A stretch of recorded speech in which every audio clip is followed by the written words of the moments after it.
Hey everyone, how we doing today?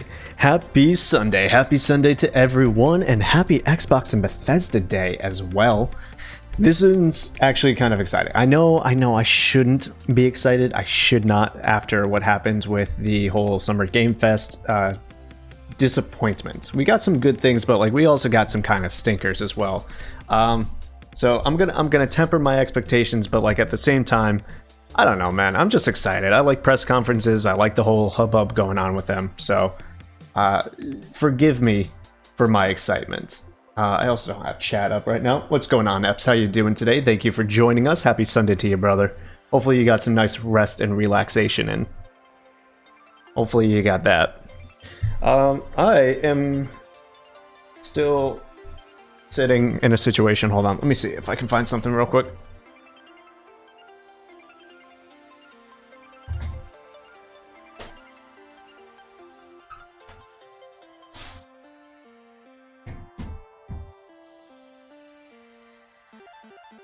Oh, I think I know where it is.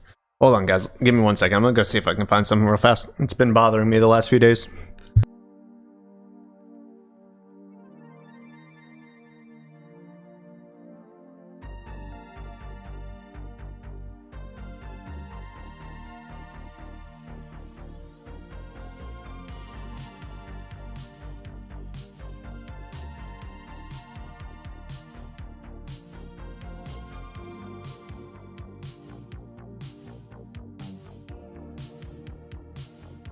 Must be in the one that I put in the garage. I was looking for a specific thing. I might have to go old school style. I don't even have one around here. Damn!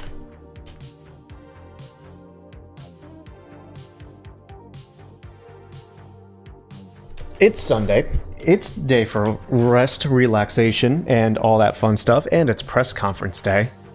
Still haven't figured out the microphone issue, unfortunately, but that day is what it is. So, it's tequila time. We deserve it.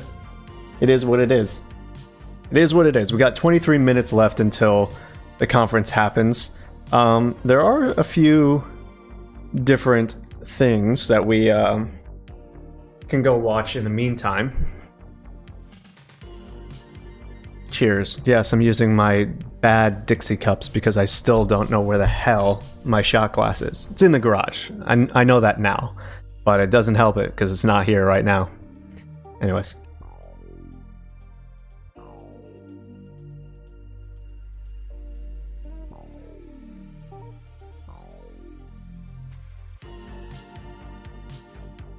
Alright. Let that settle in. Let that wash over me. Yeah, so with this Xbox conference, man, I'm gonna be honest with you. I have no expectations coming in here. I mean, of course, we have a few. The one thing I do want to see, I think that most people want to see, is Starfield. What that game's gonna be like. If it's I mean, we have to be prepared. It's a Bethesda game, and you know, historically, those games kind of come out in a particular fashion.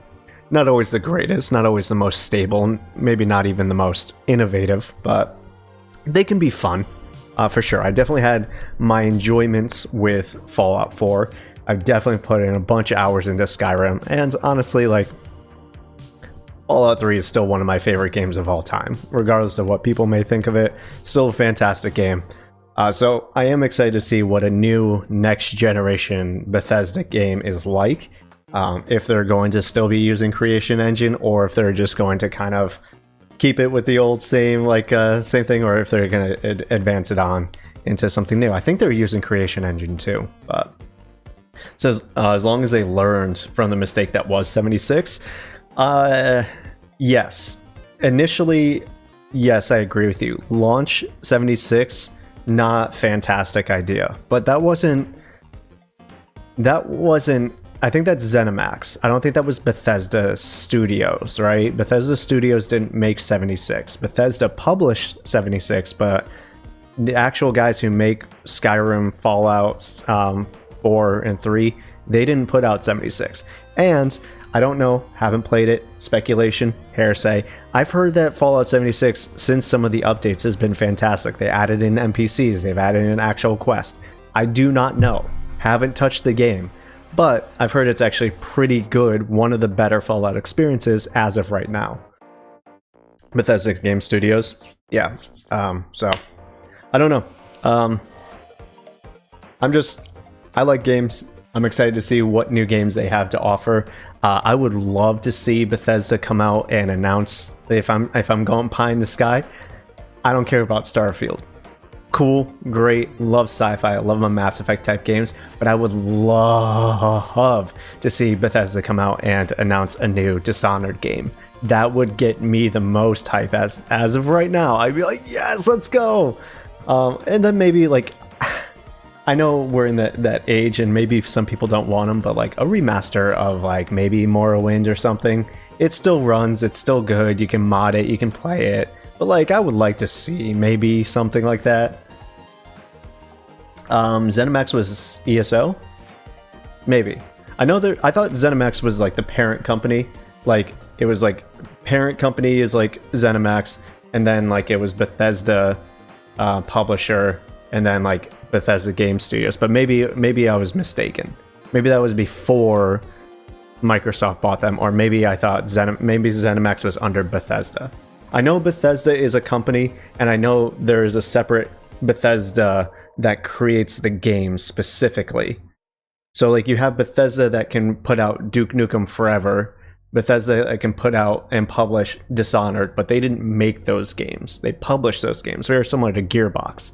So I would need to look in the inner working on how that business works, but I know that there was a separate team that worked on Fallout 4, and there was a separate team that worked on 76. So either way, I don't know, maybe one day on stream we jump into Fallout 76 and see what it's really like in the year 2022 or beyond. If that game actually does hold up. I mean, if anything, we gotta just at least throw out, from what I hear, the game's not full of microtransactions, so it's a win on that for the very least. You can pay to do more in that game, but you don't have to. It's not gated. You don't need to buy energy. You don't need to buy all this extra stuff. Maybe an expansion here or there, but I think it's all on Game Pass right now. Yeah, ZeniMax was the overarching, but they had a smaller self-branded group. Okay. I think they should make it a Fallout game first and then figure out multiplayer. 100%. Yeah. No. You're not wrong. I'm not saying that you're wrong in any of the things that you're thinking or feeling.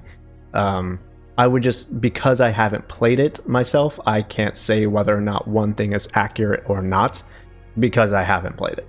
So, just, like to give it a fair trial. That's all it comes down to. Because trying to make multiplayer off the Fallout 4 framework was not a good idea. No, 100%. Fallout 4 is not one of my favorite Fallouts. It plays the best, sort of.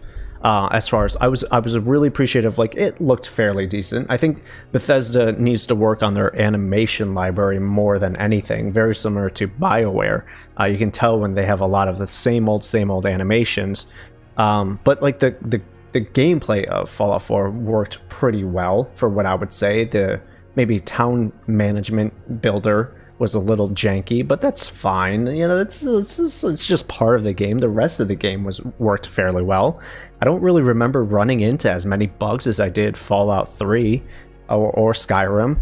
I think I said the graphics looked alright. The gunplay, the first-person gunplay, is the best that Bethesda's, or at least Fallout's ever had. So, actually, you've seen how the Fallout 4 conversation of stuff like Point Lookout turned out? No, actually, I never played any of the DLCs or really looked into the DLCs for Fallout 4. I think I finished the game. I had this weird thing back in the day where, like, once I finish a game, I just, like, put it away, and then they would, like, come out with DLC, and I just never would touch it, for whatever reason. Some of my favorite games, like even Mass Effect, there's a lot of DLC that I never went through. Like the Citadel DLC, I still don't think I've ever finished that. And Mass Effect is one of my favorite franchises of all time, so I don't know, I have this weird relationship with DLC. Also, I don't like having to pay more money for a game that I've already played. So like it just feels a little weird sometimes, but I don't know, man. Maybe that's something we need to do. Like if they announce I know they won't. But if they do anything with like a major Fallout news break here, we may pick up Fallout 4 at some point and going through those DLCs and stuff, because I just never gave them a try. And then at some point maybe we play Fallout 76, but that's like a online persistent sort of thing where you have to dedicate more time into it. I already got no time as it is, so we'll see. So yeah, I'm hoping to see Starfield for sure. Extended gameplay. I hope it's not a montage of like clips or anything. I want to see, like, if they're gonna do something, give me like 10 to 15 minutes of gameplay. 4 minutes, fine, uncut. Just show me raw stuff. I'm hoping pie in the sky is another Dishonored. I would love to see Dishonored 3 or like whatever branding they're gonna put as a subtitle. As far, I don't actually know any other Bethesda games that are like off the top of my head. I know they have Duke Nukem. No, that's Gearbox. What does Bethesda own? What games did Microsoft get off of Bethesda? It was a big deal. It's like a big acquisition. I just don't know what they got out of it. Ghostwire Tokyo was Bethesda. Okay. Deathloop. Okay. Elder Scrolls Online, obviously. Starfield. Doom. I didn't know Doom, actually. Quake. Okay. I mean, that's a pretty good catalog. I don't know if we'll get another Quake anytime soon. I don't really know anything about Quake. Prey. Prey was a fantastic game. Fantastic. At this point, it'll be hard to do worse than the Sonic Frontiers. Speaking of, I think there was a new Sonic Frontiers trailer coming out, or gameplay or something. Yeah, totally, dude. We have to, we just had to hit that bar. Ain't that hard, right? Ain't that hard. Yeah, do you think there's gonna be anything with Doom? You think it's... Oh, The Evil Within, bro. The Evil Within is also Bethesda. I need to see another Evil Within. I need it. I need it in my soul, brother. I need it. The Evil Within Consequences and Executioner and Assignment. I actually don't know what that is. Is that DLC for the first Evil Within? No, Evil Within 2. What? Is this stuff I just completely skipped by? Was it expansions? Was it just like content packs? I'm gonna have to do some research into that, man. I didn't even know that was a thing. Alright, what else does Bethesda have? Unfortunately, this website sucks. Call of Cthulhu. Nice. Because it lists all the DLC, all their products and stuff. Like, I can't filter through games, I don't think. Oh, they have Wolfenstein. Are we ready for a new Wolfenstein after New Blood or New whatever? New Colossus? No, it wasn't New Colossus. Just use Wikipedia. Yeah, I should have known better because I'm seeing like pins and stuff too. Ain't nobody got time for that.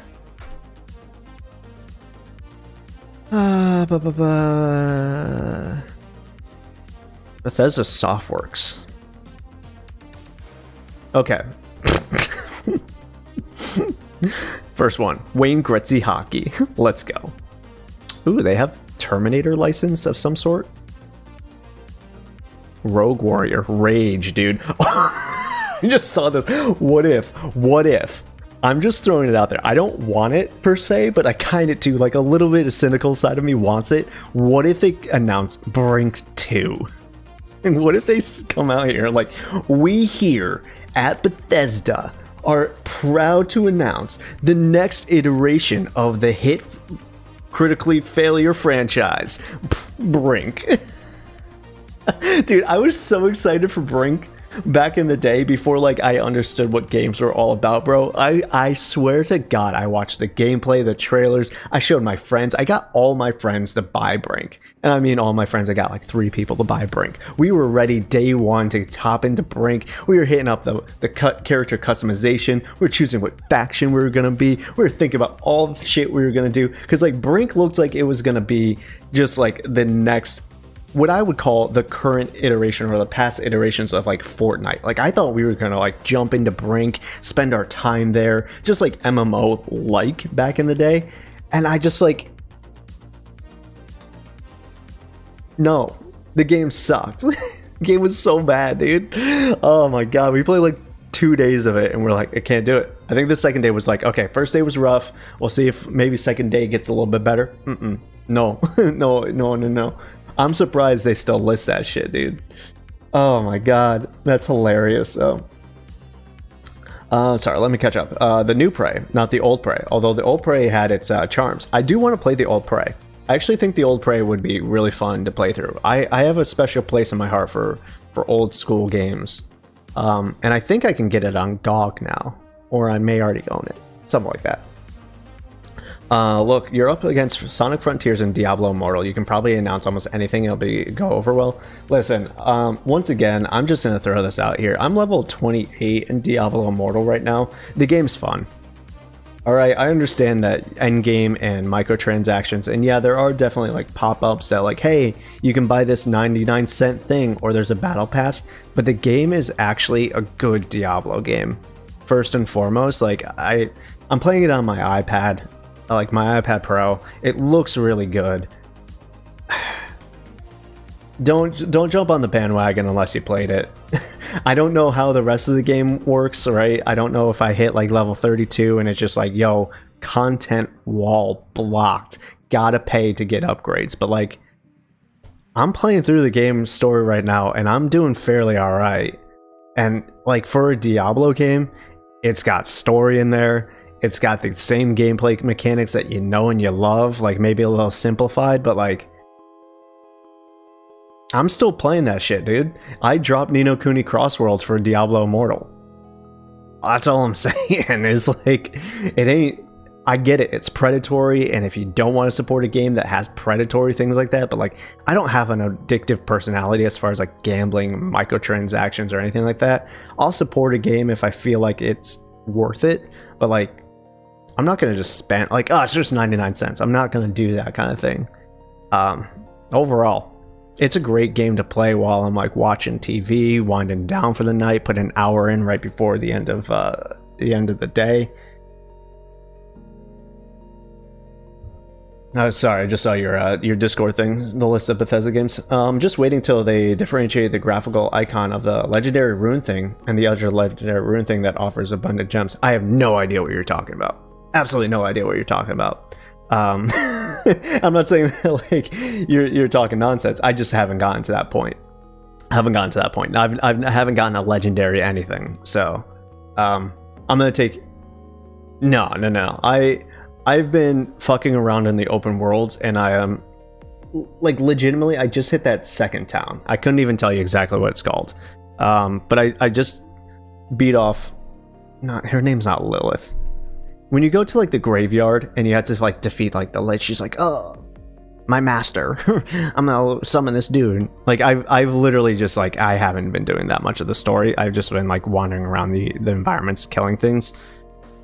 Because I am not solely playing the game. I'm like half playing the game and watching like TV and stuff like that. So okay, there's a system to use consumable items to lock in a chance to get legendary drops. That's kind of sucky. Yeah, it kind of sucks. That's how they do it, right? It also doesn't help that I re-rolled a character, right? I started as the what you would call it, the wizard, and now I'm a necromancer. So I just re-rolled a necromancer last night. So let's see. If I log in, new battle pass, thank you, don't care. If I log in, I just hit the quest called Fragments of the Past, so I had to reach Kane's workshop. I'm in Westmarch. I just reached Westmarch, so if that gives you any indication of where I am. I'm super early. I know, it's like the second town that I've hit, the second like safe location. So don't worry, don't fret. I'll probably hit some stuff and be like, yo, I dropped this game like a sack of potatoes because it fucking asked me every 20 seconds to drop some dough. We'll see. Okay, so except there's two versions of the item. The free-to-play version, which only gives a bounds loot, and the pay-to P2P. I don't know that acronym. I know pay to win, P2P version, which provides Unbound. Only difference is the very slight background icon between the two. Same name, slightly different description of the item. It's kind of a weird gray area where it isn't legal. It isn't illegal, but potentially could be argued as a bait and switch type of scenario. Pay to play. Gotcha. I should have known that. Pay to play. Interesting. Yeah. I don't really know the moralities of all that, and I would have to probably experience it to really be like, yeah, this sucks, dude. I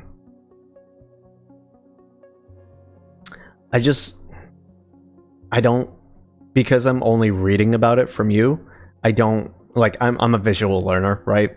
I'll probably see it and I go, oh, this is what he's talking about, right? I'll look at it and be like, yeah, this is kind of bait and switchy, right? But as of right now, I don't have the brain capacity. The neural synapses aren't firing in the right way to make me be able to understand it perfectly. But as long as they're not like, you go to use certain things and then immediately like starts charging your credit card or anything. Also hidden hard caps on loot rewards, which is kind of messed up. I mean, yes, you're not wrong. All of the things that you're saying are correct, but I guess what I come down for is managing expectations. I never expected Diablo Immortal to be Diablo 4 or Diablo 3 or 2 or 1 or anything like that. It's always been an iOS mobile game. I've played enough mobile games. I'm going to say this, I like mobile games, but not because I pay for them. Because I'll pick up a mobile game, I'll install a mobile game. I have Play Pass on my Android. So I get free mobile games updated all the time. And I'll play it for a week and then I just uninstall it and then move on, right? Once you start getting to like past the story, once you start getting to like, now you have to do the arena or, guild quest or whatever, I'm like, all right, I'm out, right? I'll just play it. I play these games super, super casually. So like when I hear things of like endgame or legendaries, I'm like, yeah, I'm never going to hit that point. I'm going to drop Diablo Immortal. This isn't a game that I'm going to play for 3 years. This is a game I'm going to play for 2 weeks and then I'm out. So like I'll be on to the next thing in 2 weeks. So probably none of this. I won't even get there. Dagger, so good to see you. Happy Sunday to you, brother. Thank you for being here. I know you're a busy bee, but I'm always glad to see your name pop up in chat. So Joff Strife Hayes, I'm gonna assume, did a YouTube video about, I'm assuming, Diablo Immortal. Don't need to watch or play to understand what he's talking about. Josh Strife Hayes. I'm gonna copy that right over here for later research. Put that up in my YouTube. I'm curious. I always love to see other people's opinions, especially when they're more knowledgeable about certain mechanics or things. 44 minutes, that's what I love to see. I've never heard of this guy. 551,000 subscribers. Damn. This video, the immoral design of Diablo Immortal, almost 1 million views at this point. Damn. Oh, wait, I do know this guy. The worst MMO videos. I have seen this. Yep. It's this guy. It's the best boy. I do know this guy. He has some takes. He has some takes I don't agree with, but he has a lot more takes that I do agree with. Thank you, Dagger. Thank you. It's a quick 6-minute video. Oh, okay. There's a different. He must have put up multiple. Yeah. Okay, the immoral design of Diablo Immortal Legendary Crest. Okay.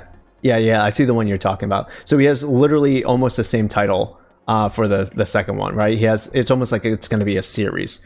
So he has the 44-minute version of the immoral design of Diablo Immortal, and then he has the immoral design of Diablo Immortal Legendary Crest. What is it? Crest Abaddon? Adamium? Sure, something like that. And he's got a talent for killing MMOs. Does he, though? I don't know. Yeah, he did a really good recap. His coverage on the whole 2 versions of the room, right? That was what concerned me. I'll ping it over. He was a good dude, relatively fair coverage of games. Yeah, every time I see him, I haven't really ever tuned into his Twitch, but I definitely have checked out his YouTube for sure. I'm gonna have to watch him a bit more for sure. Thank you for reminding me of him. Awesome. All right, we're getting very close. We have 40 seconds. Let's switch over here. You're gonna get that weird audio thing. Also turn off music. All right, we've got 30 seconds. Let's go. I need to make sure we can hear things. Yeah, best and second monitor entertainment. Yeah, for sure. I'm gonna definitely be doing that later today. Depends on if I am tired enough, if I want to continue stream after and play some Final Fantasy VII, or if I want to just bounce out. If they announce like release today, I'm playing it today, or like super cool demos for games that I'm interested in, we'll definitely check those out. You guys can't hear it. I'm sorry. Let's turn that up. Ooh, I'm excited. I know I shouldn't be. God, I'm such a fucking shill, dude. Bethesda, is this Redfall? Arcane! What? It's Austin though, it's the Austin studio. Something's off at the church. There's blood in the baptismal font, and pastor's gone missing. And my genius plan was to investigate it. It's Redfall. That looks like Redfall. That's a black girl, right? Who has the umbrella?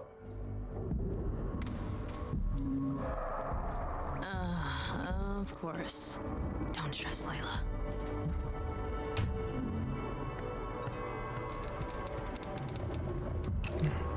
I'm so glad they started off with gameplay, dude. Not a talking figurehead, not Todd Howard, not Phil Spencer, just straight gameplay. Show us Redfall. And this is I don't think the game is single player, but like the team isn't here yet. Are they gonna meet up and be like, hey Layla, how you doing? What was that?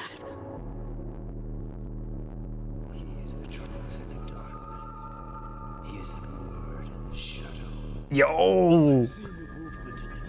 I fucking love vampires, dude.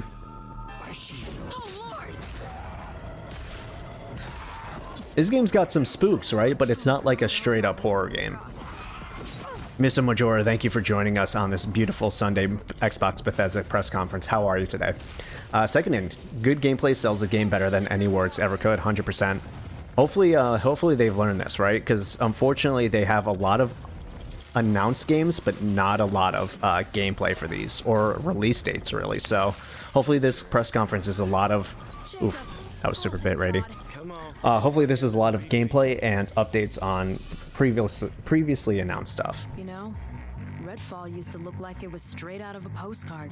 A picturesque island off the coast of Massachusetts, the bustling historic downtown, the seafront district, and the old lighthouse. Then, something happened. Fuck yeah, dude! I love that song, bro, from Spider-Man Miles Morales. Fast forward, basically everyone's either a vampire, a cultist trying to become a vampire, or dead.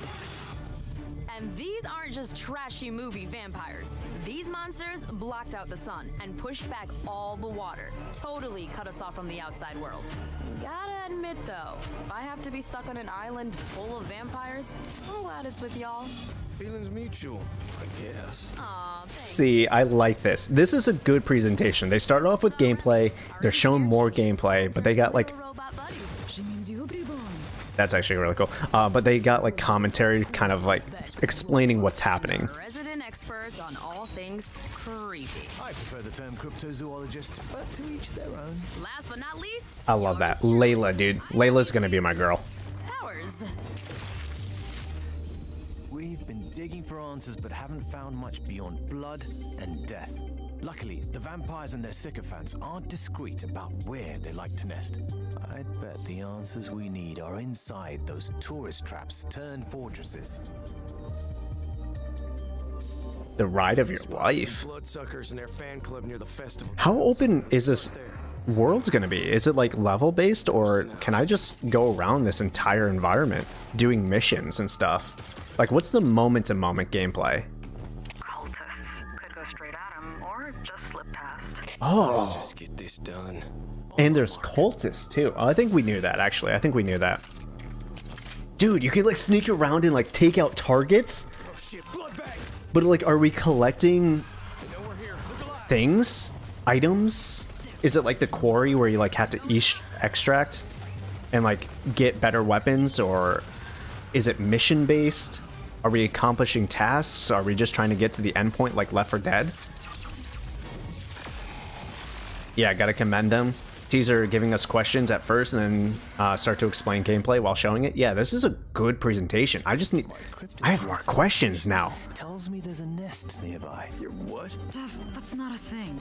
Yeah, good teaser. Loud versus quiet. It must go in there. What is that? Where does it go? Yo, what? Yes, mind bendy. Let's go. Collective consciousness.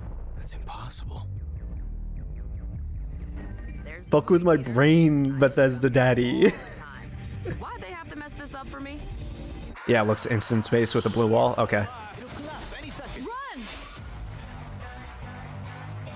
This is a good chunk, bro.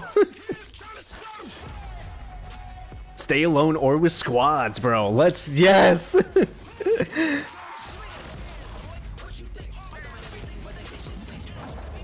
I forgot about the Raven skill trees. Okay, and different tiers of weapons. Purples and blues I saw. Ooh, executions. Now that was a way to start it off. I hope it just doesn't plummet for right now, but like that was good, bro. That was good.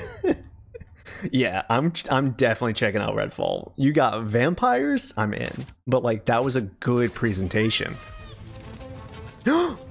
Wait, are they about to announce Silk Song on Xbox? Are you joking?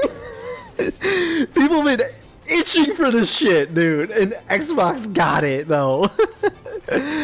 What? They just blew this shit. Yo, I thought Sony had some good shit. Xbox said, yo, hold my fucking beer, dude. Hold my beer. Dead. I'm dead right now, bro. Oh. Not your kind of game? That's perfectly okay, man. Not everything has to be for everyone. You know, I'm glad that you could appreciate what they did, even though it may not be your thing. Thinking critically about, you know, presentations and gameplay, it's a really good skill that a lot of people unfortunately don't have. Yo, I cannot even believe that they just pulled out Silk Song for the Xbox conference. And it's on Game Pass. Is Hollow Knight already on Game Pass? Day one on Game Pass, Silk Song. Let's fucking go. Yo, they're just... I haven't seen a single human being yet. World premiere. Squanch Games. You're the only one that can stop them. Realize we're gonna have to take out the entire alien drug cartel. That gun just had a face.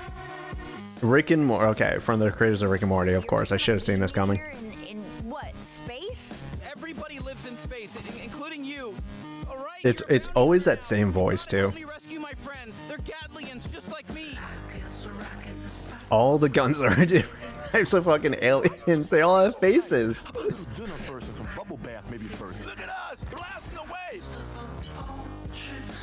I don't know why I got Outer Wild vibes from this, right? One of my children. They die fast. Don't worry. It's easy to make more.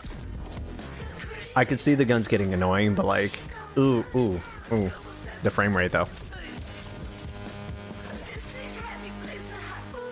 Excuse me, what? Hey there. I'm Knifey. Stab. Yes, more. I need more stabbing. All right. Okay. I see.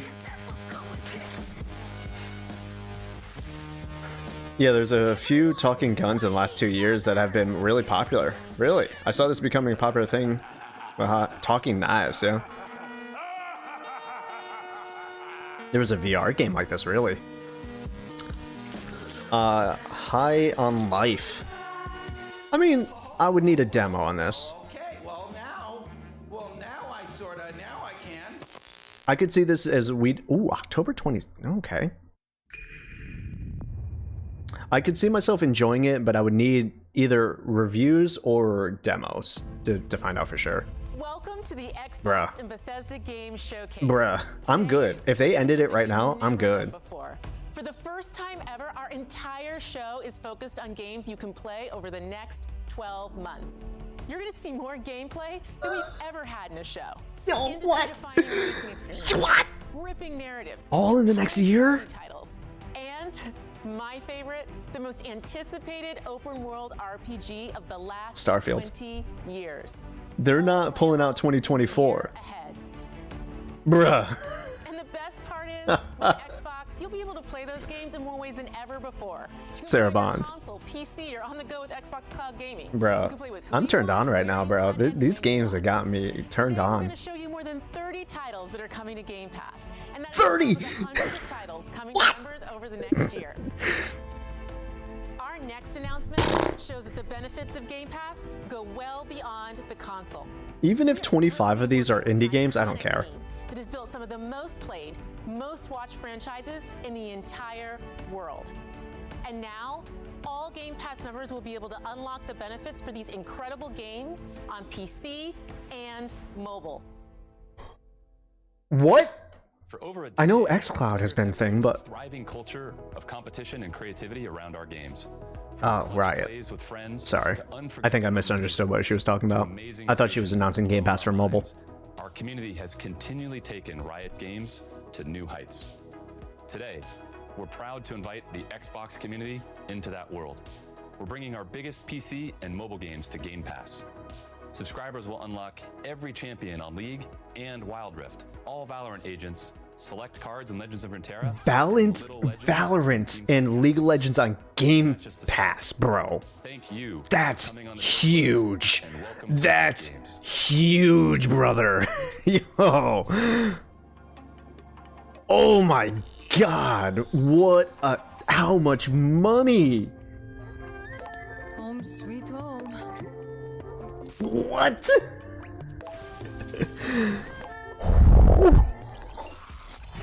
Game Pass continues to be the best value in gaming, brother. If you aren't part of Game Pass right now, even if you don't own an Xbox, get Game Pass PC. You're missing out. If you play games, you'd be stupid not to have Game Pass right now. So many different types of games on there, rotating in, some that just stay. Oh my god. At one point or another, you could have played almost the entirety of the modern day Final Fantasies on Game Pass alone. They've taken off some and rotated, obviously, but like, there's so many different kinds of games on there, especially with all the studio acquisitions they've had. If you can't find a game on Game Pass, I don't know what to tell you. This is fucking wild.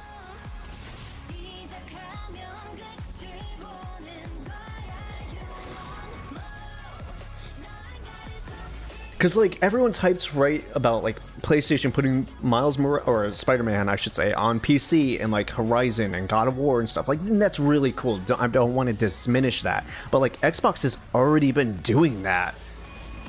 They're like, you don't need our console, you just need Game Pass. We have Game Pass PC. You want to play some of the biggest games on PC? Here you go. And now they're doing mobile.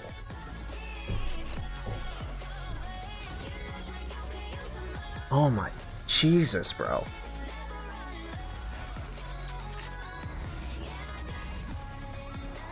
I'm just saying again, get Game Pass. Get it on PC if you don't have a console. I have the Xbox Series X. I enjoy it. But like, you don't even need it. Oh my god. Oh. I don't even play these games, dude. I just understand how important that is.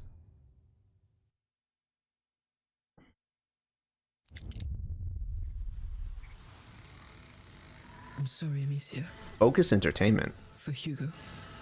He's not dead yet. Is this a Plague Tale?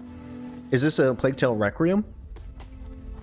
I never played the first one, and it's on my list. It's on my docket. The macula's not just in Hugo's blood. Yeah, I think so. It concerns everybody. Trevor Saves the Universe, or Trover Saves the Universe. Took me this long to figure out what that game was. I still don't know what the hell that game is. I'm gonna be honest with you. Flesh.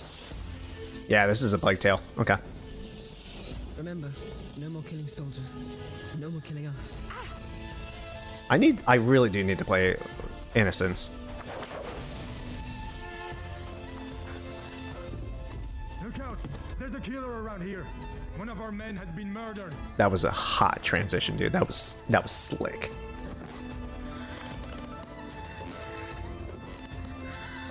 So she has a bit of armor on. Is there any like combat in this game? As far as like sword stuff, or is it always sneaking around and figuring out puzzles? You're only making it worse. Alright, she has a crossbow too. I see that. I'm tired Okay. of being afraid. Okay, she has a little bit of melee and a little bit of ranged. See, they're nothing to be scared of. This game reminds me a lot of in a way of like the limited combat and like the story that's being told. Hellblade. It reminds me of Hellblade a lot. Are we gonna see Hellblade? Oh! If we see Hellblade 2, I'm gonna shit my pants, dude. I'm gonna shit my pants.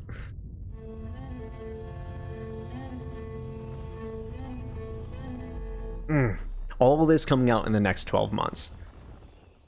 I understand it's still next year technically, but still. They just set themselves up for fucking success.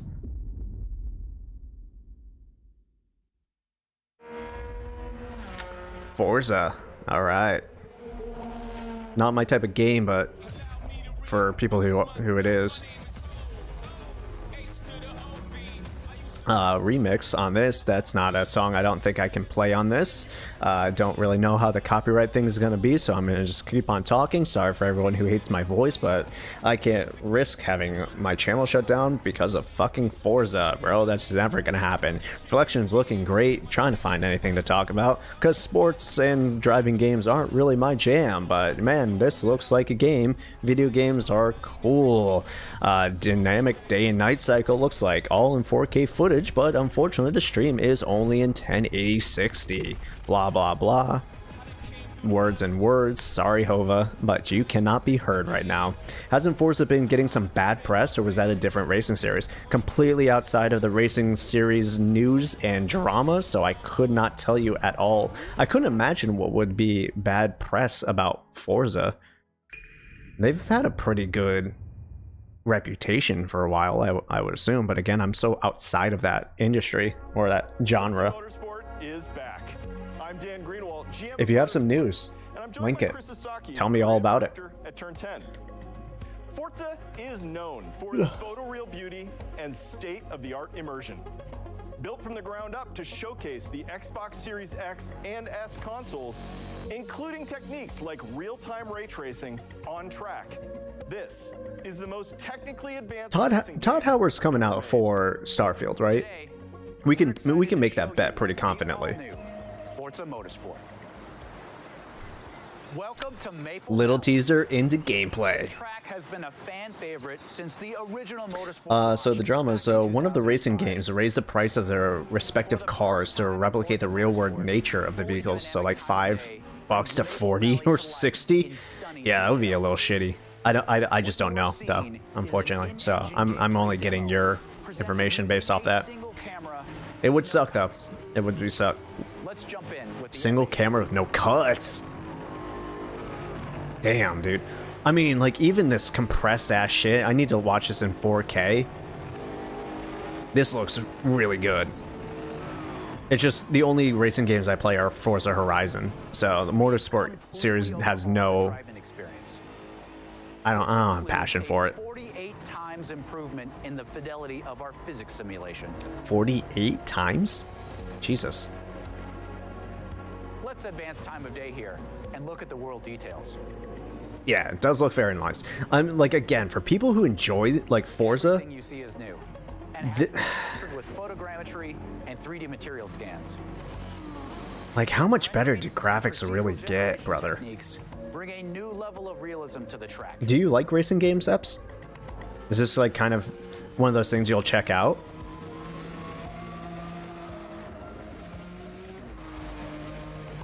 Here you can see the beautiful fall colors of Maple Valley. The grass. I have to see in-game before I commit to saying it's really good. Nah, don't do racing or sports. Alright, I figured. Generational leap in beauty and I'm very much the same way, but like, for me personally, those arcadey racers like Forza Horizon really captured me. But Motorsport, not my jam. This is a fundamental I just wish they would bring out Burnout again. Like an old school Burnout. is available on every track. Feels like one day I'll sign off my games and complain on how low res reality is. You're not wrong though, because there has been a point where I like go outside, I'm like, oh, everything's so washed out. Like, where's the saturation boost? Real life actually does. It's way more less saturated than games. So there's definitely times I'm like, ugh. Also change ambient temperatures, which Yeah, Burnout was a good series. Your only involvement in racing in any capacity was watching F1 thanks to the events of the last few years. You're gonna have to explain that more. What the hell happened over the last few years that got you into racing? added features that players have been asking for. Tire and fuel management. I don't even have like an indication. And new depth in car building create the ultimate racing playset. Advanced materials and shaders paired with ray tracing bring out incredible detail in the gold heat wrap. I'm waiting for the day where they're like, you can play as the pit jockey in a racing game and like learn how to actually build one of these things. Is a place where ray tracing really shines. Well, you know, stuck at home due to reasons, so dull weekend morning, that's what was on TV, so yeah. No, I feel that. 100% feel that.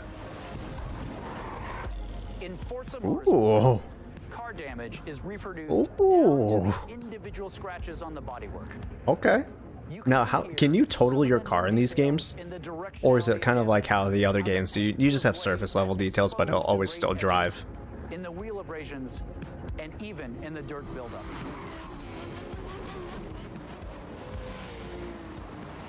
Using the power of the I need to go watch the Easy Allies, Daniel Bloodworth, who's like the resident racing game fan, to know anything about how impressive or unimpressive any of this is. other cars. Cars reflect in their own mirrors, bodywork, brake rotors, and wings. Damn. Things just feel more natural, more real. They really went hard on Forza. I don't know how long this press conference is going to be, but I'm surprised they're going this in depth. It makes me a little worried that they don't have much else, but I appreciate that they're going in depth on these games and showing like little teasers, gameplay, and different stuff like that. And this one's probably coming out this year, so that's why they're going so hard into it. All new Forza Motorsport. Yeah. I'm not even mad. I'm not even a Forza fan. I'm not a racing sim fan. But like that was a good demonstration for people who care about this. Xbox Game Studio presents Microsoft's longest running franchise. Celebrates its 40th anniversary. Doom? No, Microsoft, including helicopters, gliders, and new aircraft. What? Wilbur Wright, Orville Wright. Okay. I don't know enough about Xbox longest running franchises, unfortunately, because Flight Sim? Flight Sim. Flight Sim. Microsoft Flight Sim. Should have known when I saw. Yeah, right. Oh, all flying boys. Okay, cool. Hey, for people who like Flight Simulator, good for them. Not my type of game, but like, more content is better for those. Yeah, Flight Sim updates, yep. Old school airplanes. You don't always need modern. Sometimes you need to go back in the day. Give me some Wright brothers. Gliders. You got gliders too. They've been delivering content like crazy. This is like 2 Microsoft press conferences that they have done pretty good updates. Helicopters. I don't know if there were helicopters in the previous game. So I think that's a brand new aircraft. And giraffes? Wait, what? Have you ever been able to get that close to the ground?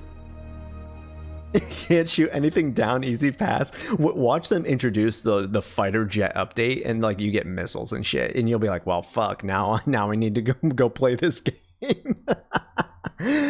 Yeah, it meant specifically for Flight Simulator. No, that's what I mean. I think the fucking Pelican, dude.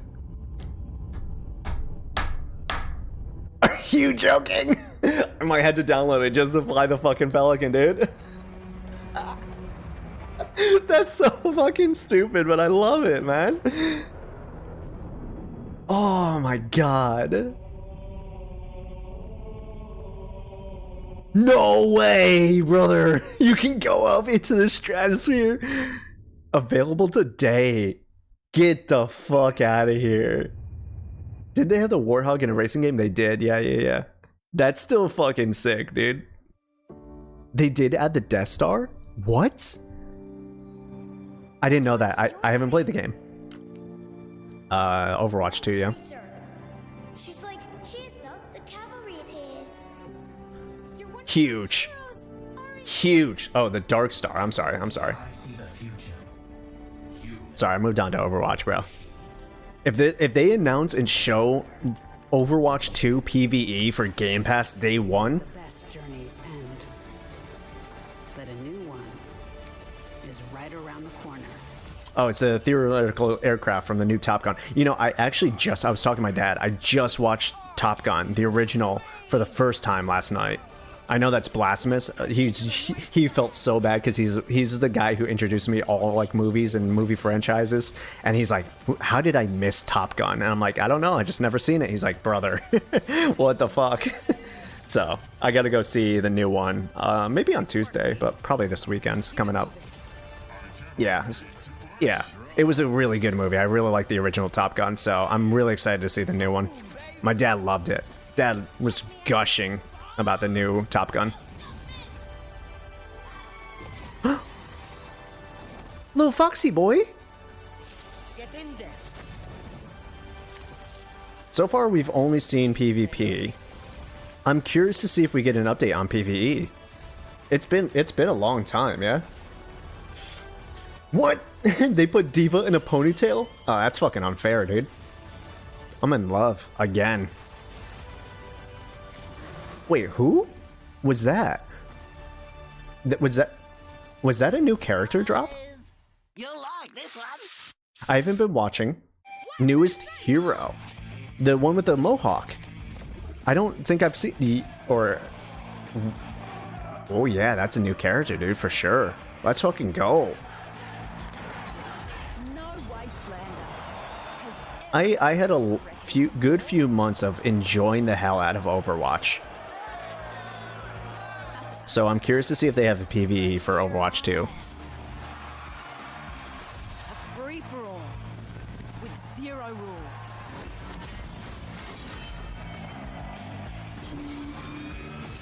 And the survivor gets the throne. Okay, she's gonna get this mech for her ultimate, maybe? King Howell has never lost. Not in 13 years of rule. Not until today.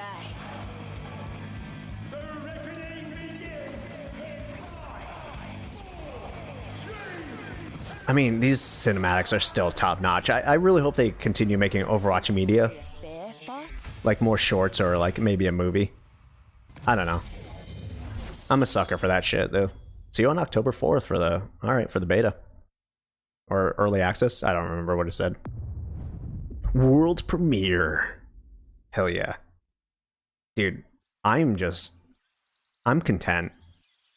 I need a cigarette. I don't even smoke. New turn-based strategy game from the creators of Revolutionize this genre. Okay. History is filled with moments of greatness. Some well-known, some lost to time. But what about the history that could have been if you were its architect? Reminds me of Civilization, but like it's a turn-based RPG, it says. But they said turn-based RPG. That I thought Civ as well, but Maybe they consider 4x4s turn-based? People speak. Would you listen? I mean, this is 100% Civilization. But do you think they made it like, I don't want to say JRPG. In this new world. This is Civ. This is Civ. But are they going to change the genre in a way? Imagine playing Civ with like a party. You get to have Gandhi slapping, you know, whoever. Aristotle. It's probably Civ 6, right? Ara. History Untold. Ara. Okay. Don't know too much about it, but they said it's a turn-based RPG, brother. It's good to be here. What's up? Celebrating what's going to be our biggest Pete year. Hines. That includes a few of the projects being developed across Bethesda's Ara. You don't want to hear that again? Redfall, and the world's first look at gameplay earlier in the show. Redfall is from the studio that brought us Dishonored and Prey. It's got so much of Arcane's DNA coursing through its veins. Okay, so Arcane Austin, do they have a different location studio? We can't wait for you to play Redfall when it releases early next year. If you're looking for something to sink your teeth into right now, we've got the Elder Scrolls Online, where you can adventure alongside one of the biggest and most welcoming communities. I don't know if ESO is good or not. I really have no idea about this game. Somewhere that has never been explored in any Elder Scrolls game. I'm sure it's fine. Elder Scrolls Online High Isle comes to Xbox next week. I just don't know anything about it. For generations, the Breton elite have lived in safety and comfort.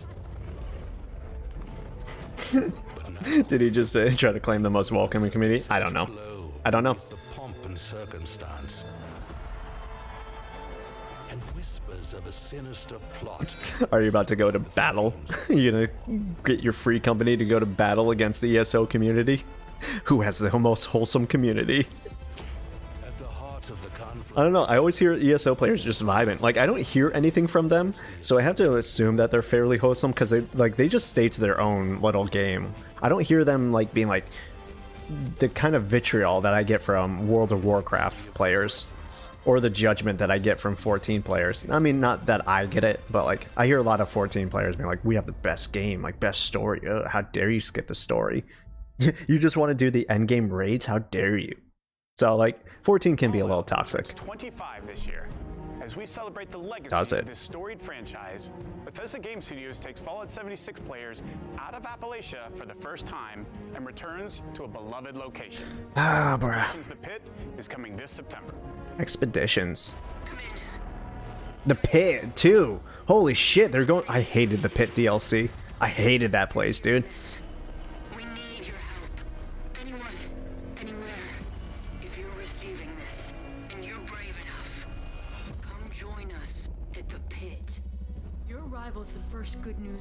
ESO was awful at beta launch. I would try it if they ever offered a trial, but I never saw one. It's on Game Pass. Brother, just get Game Pass. I'm almost positive it's on there.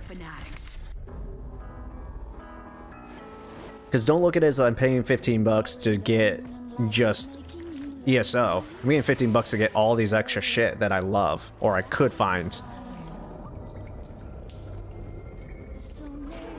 God, I hated this DLC so much when it first came out. Fucking creepy, awful weapons, because they take away all your weapons and you have these garbage things to deal with. Nothing worse than, like, for an entire DLC, a game taking away all my hard work and progress by taking away my stuff.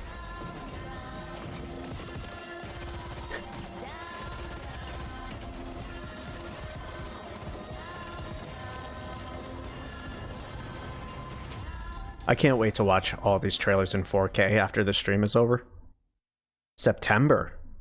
Damn. This year, they all said within the next 12 months. They said it. Bethesda Game Studios has been busy, and not just with Fallout 76. After defining the role-playing genre with hits like Morrowind, Oblivion, Skyrim. Are they going to show the first bit of Fallout 4? They're going even bigger with Starfield. Okay, I thought they were about to show Friend Todd Howard will be here to reveal more of their next epic RPG. Elder Scrolls 6. Couldn't think of it. Couldn't think of the name. He said it. Couldn't think of it.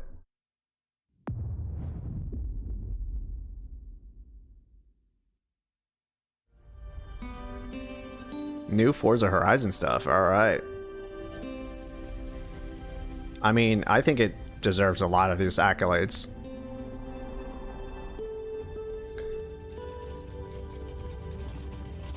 It was like one of the most enjoyable open worlds I got to explore in like recent memory. They put the fuck... Yes! Oh my god! Hot Wheels! Oh! That's all I've ever wanted in my life. Yes, dude. Oh my god, let's go! I can't wait to do loops, brother.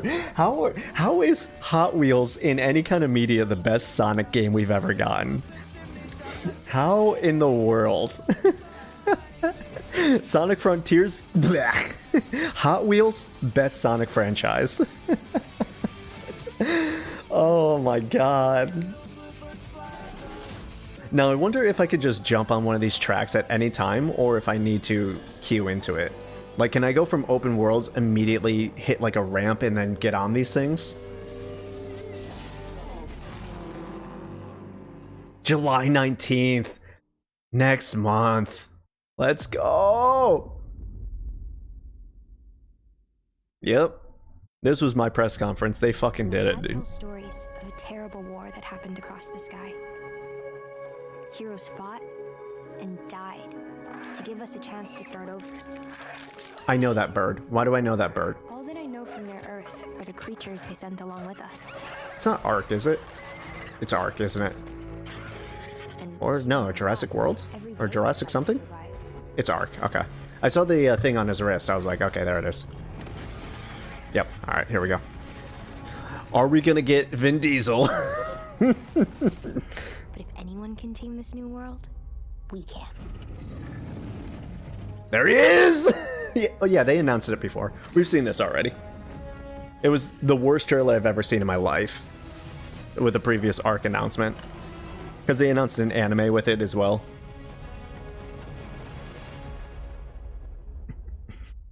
We didn't get any voice acting with Vin Diesel, except for the... Oh yeah, dude, we roasted the hell out of it when it first came out.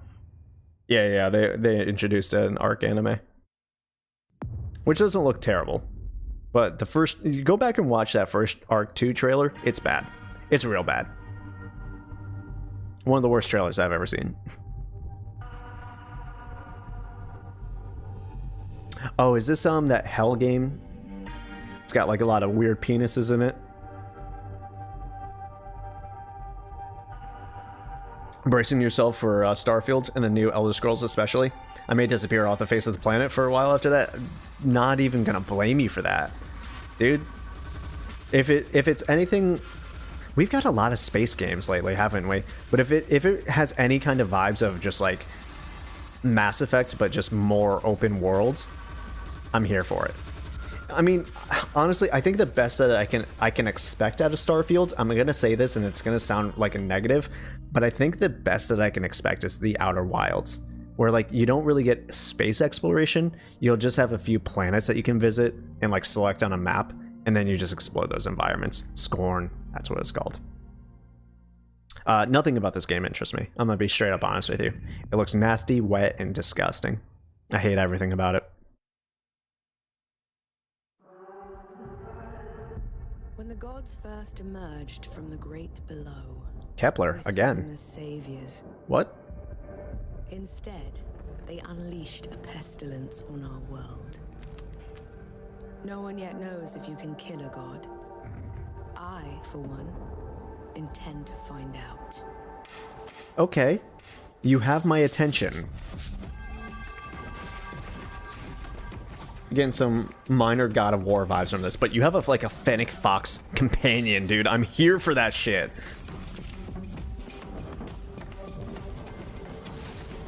I don't know, man. This looks fun. I just need to see a little bit more of the combat. She has a musket too. Get a little Assassin's Creed vibes, but like not exactly. It's not going to be like my next favorite game, but like I would play this for weekends, right? And get through the story and like enjoy it, as long as it doesn't have any kind of like fucking Godfall progression or some bullshit like that. Yeah, like to learn more about this setting for sure. This is like on the levels of Outriders for me, right? It's not the next big thing, but it has a lot of potential to be really fun, or at least enjoyable enough to justify playing it and spending money on it. Well, I wouldn't even have to spend money on it, right? This would be coming right over to Gamepass, so I can give it a try for no reason.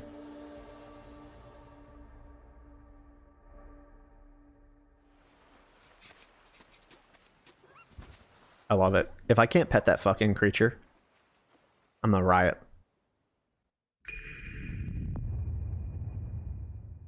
Yep, day one on Game Pass. I'm definitely going to give that game a try. It looks enjoyable enough for me to download it for sure.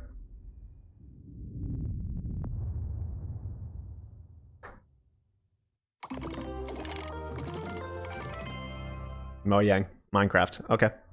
Updates? A new game? What? A new Minecraft game? Because we already have dungeons in base Minecraft. Legends hold great power. How much you want to bet this is a card game? How much you want to bet? We weave into our shared story. Some legends tell of peace and the beauty of simplicity. Are there rabbits in this game? Are there butterflies in this game? Are any of these things actually in... Well, not any of them, but like are a lot of these things actually in the game? Because they need to start working on that shit too. A 4X Minecraft. Maybe. The end of all things. It's a fucking Muso. It's a Dynasty Warriors type. Could you imagine? It's just like mowing down piglins. Or moglins or whatever they're called. And of bravery. Imagine if they have an open world Minecraft game that's not like just a sandbox. It's just an RPG.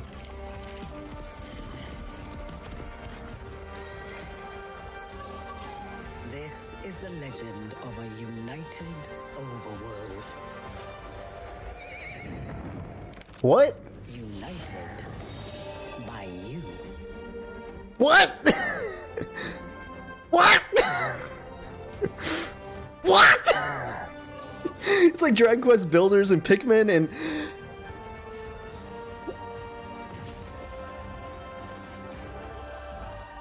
Minecraft Legends. A new action strategy game. What the fuck? That actually looks interesting. Am I the only one who actually think that looks pretty good? I enjoyed Minecraft Dungeons for what it was, right? I'm again, count me interested, dude. First arrived. You made quite the entrance. Because I don't need to spend money on it. All these things that interest me because I don't need to spend money on it. I can just play these games with Game Pass. Is this the Outer Wilds too? No. Huh? No. I'm gonna have to see, but I still love Minecraft Dungeons. I'm still shocked by that. Yeah, I'm glad you're with me on with that, Mr. Majora. New survival crafting game. Interesting. I don't know, like, I don't know how many more of these types of games we need. There's only so much, only so much you can do. It reminds me of Slime Rancher though, with like the vacuum sort of deal. I'm getting hints of Slime Rancher from this. I wouldn't be surprised if they said it was the developers. Trove. I don't know if I've ever played Trove. You uncovered a mystery. multiplayer. That was obvious. Loving the Evangelion colors on that purple and green. Lightyear Frontier. All right. Let's see if Disney fucking copyright sues them for the new Buzz Lightyear movie coming out.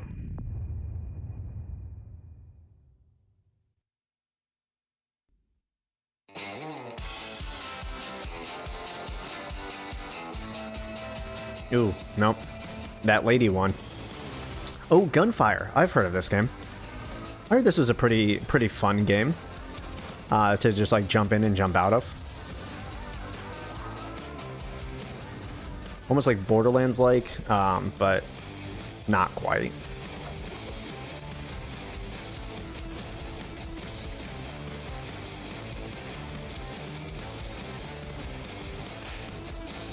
One of those things, jump in for a weekend, play it with some friends, don't have to think about it again, or maybe play it some more. I think it's more level-based, though, instead of, like, open world. Borderlands wasn't the right comparison.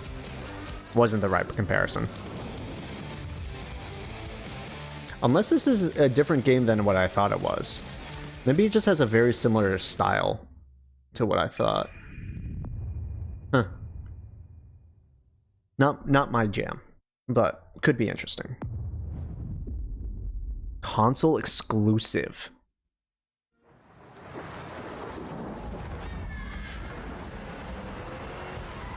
So the question is it Microsoft exclusive or can I play it on PC? I'm assuming they're saying it's only for Xbox, Series S or X. Hello? Anyone here?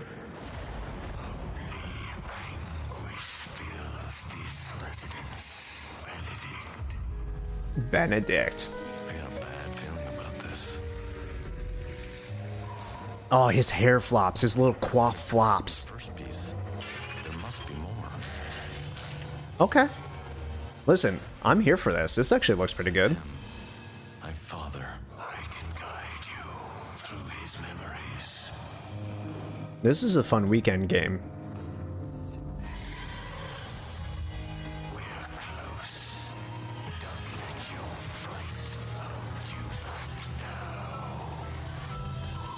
I'm already seeing some upgrades, right? How Metroidvania is this game gonna be?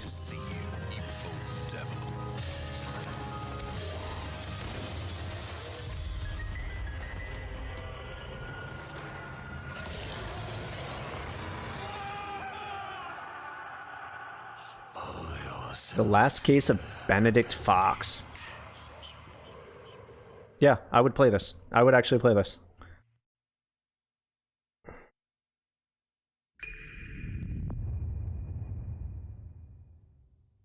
The environments remind you of Trine, and the gameplay looks awesome. Sold so far? Everyone. I am excited to be here today Love it. to tell you more about Interior. I don't know much about Trine. Original creation as Dusk Falls. It started with the desire to create a deep interactive experience all levels of players can enjoy together. Because stories are brilliant, universal tools that help us understand the heartbreaking beauty of life.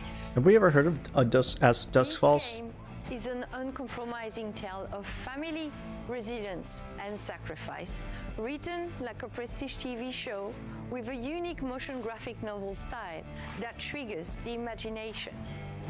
Yeah, okay. This is an interactive story powered by video games that gives you agency over the lives of far from perfect human beings.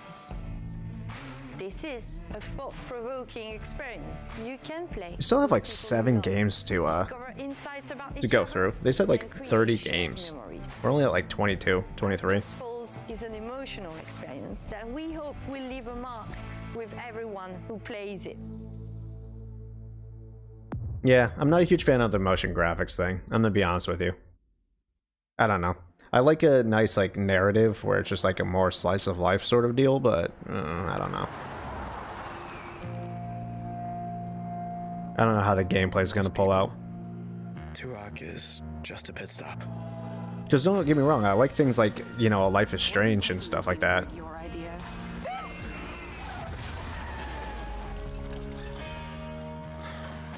But for us. But like, and realistically, how much are you actually playing this game, you know? Like, what are the gameplay mechanics? You were in the wrong place at the wrong time. We've been in the wrong place. Feels a bit generic. Sometimes doing the right thing is doing the wrong thing. I don't know. I don't know if I would use that word, but I understand where you're coming from. It's okay. Even those of us who made it out alive. The problem that I have with this type of game, right? I understand it's a smaller studio, but like, I feel like the best example of this type of game for gameplay is like The Quarry or Man of Medan, I think it was called, or you know, those types of games where you get to make choices and watch it all play out and unfold. Hey, Sam. I know that's not realistic for most companies. Been here all day. How you liking the desert dream? Oh, can't complain. Can I ask what brings you to Two Rock?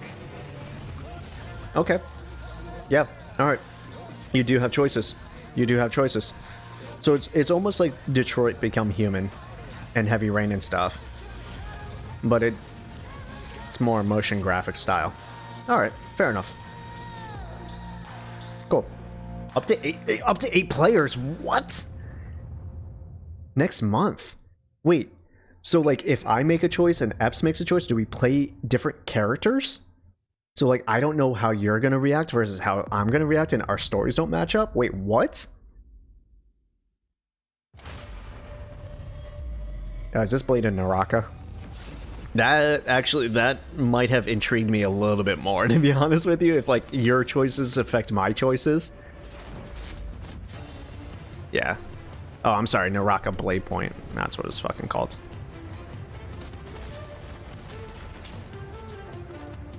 I'm surprised it has 10 million players. I don't remember the initial impressions of this game being positive. Maybe it's huge in like China.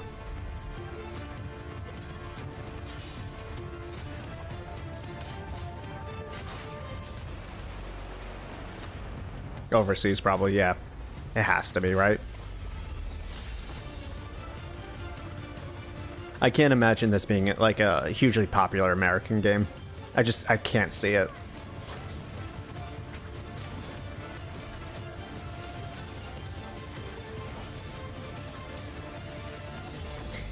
I mean, like, the animations are great. If this was like a single player game that I could just like jump in and control these characters and levels, like a Ninja Gaiden almost, like I would be in there.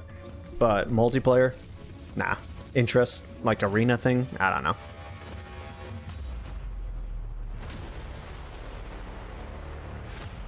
Oh, it's not even technically out? Has it been in beta? Weird. Okay. I know nothing about this game other than that short gameplay segment I watched, and I was like, nah, I'm good. World premiere. From Xbox Game Studios themselves. Fable? Nah, of course not. They wouldn't dare show Fable. That game's dead. Good morning, Ursula. Now this could be a very good This War of Mine, I'm sorry. Or it could just be a weird game. We'll never see another Fable. I'm not holding out hope. It has some charm for sure. Again, one of those games, I get it for free on Gamepass, so I'll almost definitely check it out. There's a murder foul.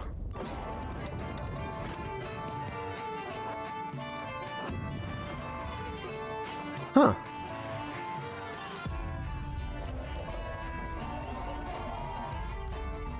A narrative adventure, most unexpected.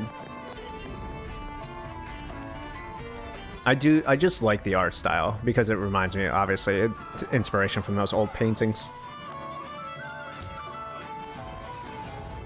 It just seems like a fun time, right? Seems goofy, seems funny. Seems like it could have some moments. What is it called? Pentiment? November this year, too.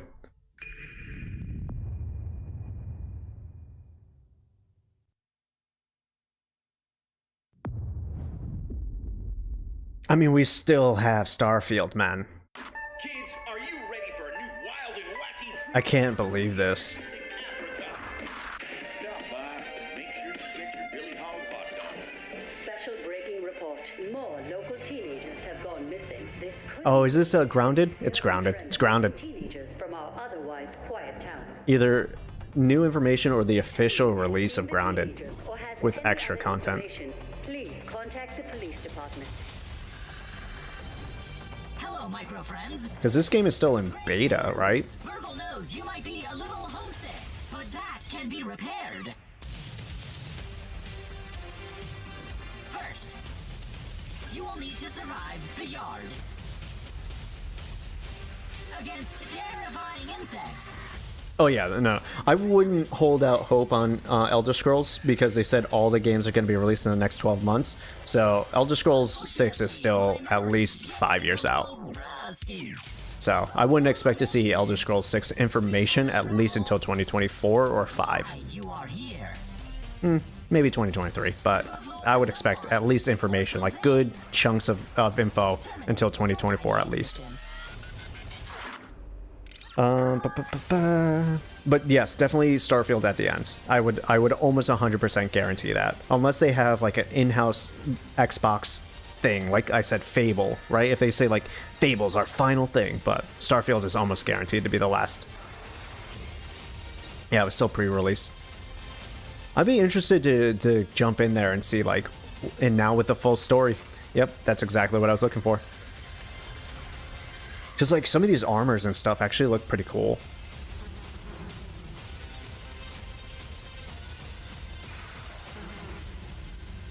So we'll finally deal with the Koi. I didn't get that far. September this year. Not bad. Not bad.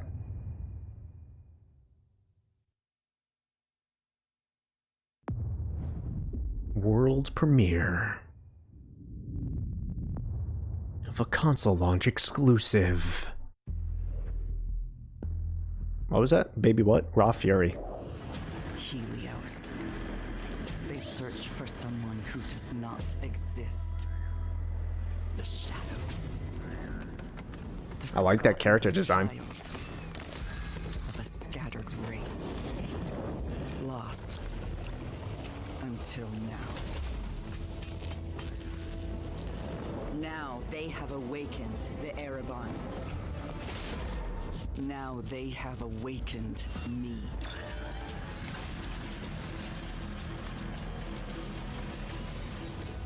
Game seems like it's pretty stealth oriented. Not their hope. I am Yep. their reckoning. I fucking love that character design, dude. Love it.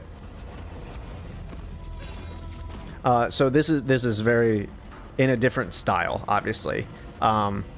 Dishonored like, right? You go to the levels, you have to navigate around, you probably have a mission to complete, but you can't be spotted, or you can. Will not drag me into their light. Shit. Barely could read that. It's a lie. Origami. Yeah, origami. Frern? Yeah, I'll check that out. I will definitely check that out.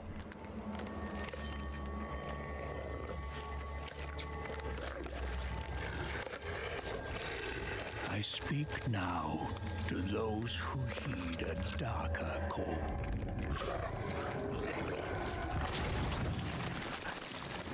Oh. Those bold enough. I thought this was State of Decay. For deeper knowledge. Who follow an Is this fucking Diablo, bro? born of blood and That's a Necromancer, right? From Diablo? It ain't. Nah, it ain't fucking Diablo. the forbidden secrets and foulest black rituals. Calling forth life from death.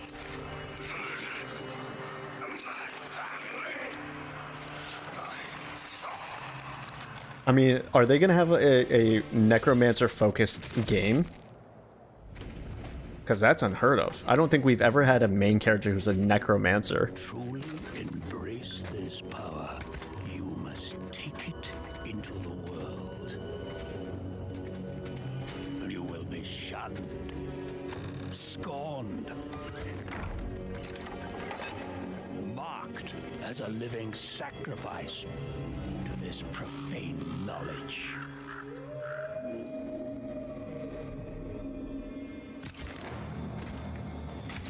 You will be a priest of Rathma, a necromancer.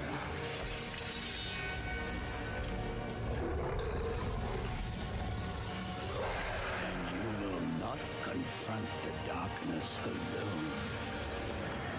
I do love necromancers. Of the dead. And the dead have no mercy. No gameplay. CG trailer. It is Diablo! I fucking knew it, dude. Oh, it's 4. They just focus on the necromancer. Damn, bro. Ballsy. I mean, they have Activision Blizzard now. I don't think they've announced the necromancer before. Yeah, the new class announcement. We all knew it was coming, but they haven't shown this class off yet. I'm very excited to announce our 5th and final class, the Necromancer, a commander of the undead who joins the other iconic classes around the campfire in Diablo IV. Yeah, they need to start adding more classes at launch for Diablo. The elemental sorceress, We've been playing these same classes for decades. a powerful druid. And you'll want them because the demon Lilith, the daughter of hatred, has returned and spreading corruption and evil as she fights to reclaim our dark gothic world as her own. And it's up to you to stop her. Now, Diablo IV is the culmination of the 25-year history of the franchise. I was not expecting to see Diablo, especially since Immortal just got released. All its own.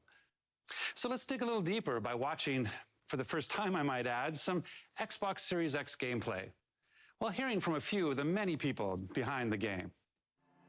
Has the Activision Blizzard deal gone through yet? Do we have... Will we get the other Diablo games on Game Pass? Action RPG, melding monster slaying and loot collecting with a fully realized open world. It's not for the faint of heart.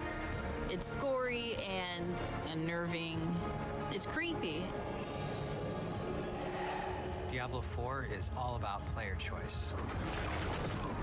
It takes all of the pillars Blood of wall, Diablo bro. and just expands them with all of the new features that people really love and appreciate in modern games.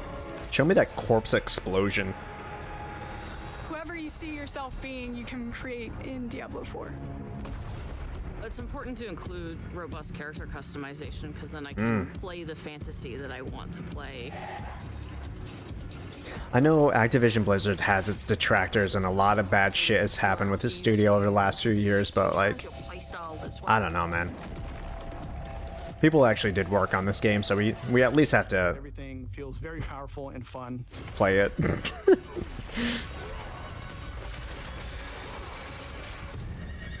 How have we not seen Phil Spencer yet? World is your journey that you take throughout Diablo 4 is your own. How have we not seen Phil Spencer yet? That you have to follow. We've got almost 150 dungeons. What has Daddy Phil got for us? There's all kinds of surprises as you're exploring. Strongholds are an enemy territory that you need to reclaim. You might have a space that begins as a hostile area, but after you've cleared it out, The evil in this place has been cleansed. it now becomes a friendly town. Sometimes it's a new town, sometimes it's a new dungeon. There's a whole bunch of rewards that you get, and you have a real impact on the world as a result. No, you can't leave us here. They might come back any moment. Local events are really cool little story segments that happen within the open world. You'll just be running through the world and then a local event will pop up and you can choose to participate in it or get a group together and just wail on these like giant world bosses. Dude's holding a chest, a golden chest. And you really have to work together. Yo, do I have anyone else who's going to be playing this game? Or am I going to go at it alone? Trying to take this big monster down, it's epic. I understand if you don't want to play, if you don't want to support Blizzard, but like... It's so easy to create a community. It makes Diablo more. As long as there's nothing egregious in this game. Experience. Don't know yet. We've got fully enabled crossplay. Fair enough. If you have an Xbox and your buddy has a PC, you're going to be able to group up. Or you could play couch co-op. Two people on a couch can sit there and have a great experience. I respect that. We've created Not enough couch co-op anymore. Players can engage in PvP. If you go there, you can start swinging away at people. But you're also opening yourself up to being swung at. Has Diablo had PvP If you're like before? really, really good, the game actually marks you as like a champion on the map. Cautious at best. Yeah, especially with all the microtransaction stuff and Diablo Immortal. Yeah, we'll see what happens with the base game. I don't know if they'll be ballsy enough to do that for 4, especially now that Microsoft owns them. Part of the journey. I think we have to look at it as two different lights. Once the deal goes through and like Phil Spencer's the head of all this, Items or new dungeons or new Paragon boards. Every single time you come back to play Diablo 4, the fucking grid sphere from Final Fantasy X. And it's something that we're going to support for years to come. I'm really excited for folks to get their hands on Diablo 4. Just to see millions of people really enjoying the different options. Through the campaign, local events, couch co-op, endgame, PvP. Like I said, I get this game for free anyway, so I'll probably jump in. So close. I'll let you guys know. We'll play it when it comes out. You guys can tune in to stream, see if it's a game for you. We'll go over all the nitty-gritty details in 2023. That was expected, right? I wasn't expecting a 2022 launch for that. We haven't seen nearly enough. Sea of Thieves. Dates that were free to those who sailed the sea, though there's always more potential within. And as this song will spell out, there's plenty to sing about. Become a captain, customize. You can finally be a captain.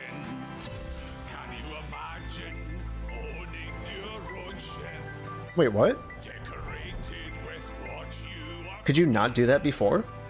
Then to satisfy your vanity, as long as there's no profanity, you can name it just how you desire. I kind of thought that was the whole point of Sea of Thieves, was running your own ship. How is that not already in the game?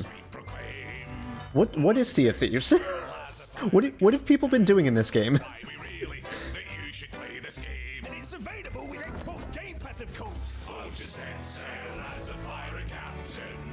Adventure will come knocking on your door. I'll just set sail as a pirate captain. And you'll be amazed at what we have in store. The choice is yours, whatever captain. Cash-in points, what? That's a little disconcerting.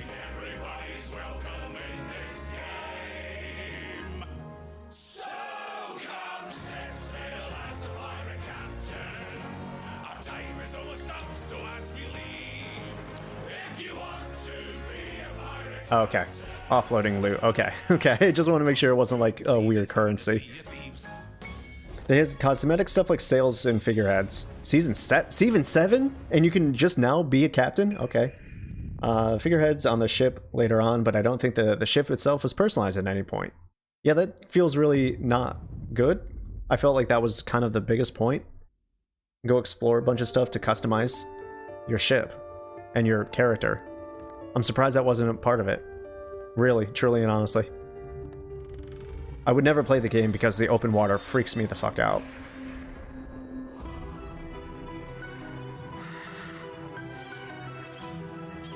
Creators of Echo Generation, okay. What an interesting style. Kind of like voxel, but like 3D.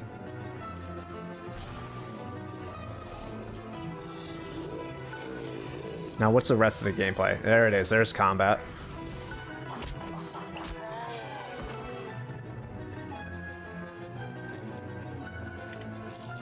Interesting world. Oh, interesting world.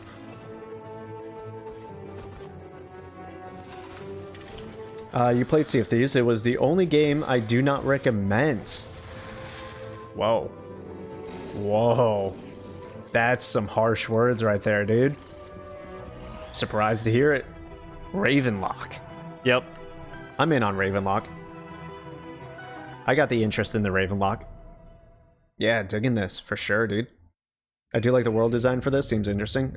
Yeah, I mean, Game Pass. All these things, gonna have to give it a try because of Game Pass. Why? I'd be stupid. I've been paying for this thing. Why wouldn't I play these things? Console launch exclusive. Annapurna.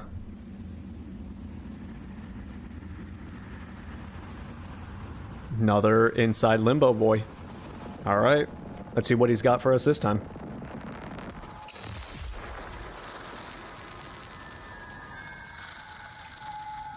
Already very colorful, right? Very unorthodox for this guy.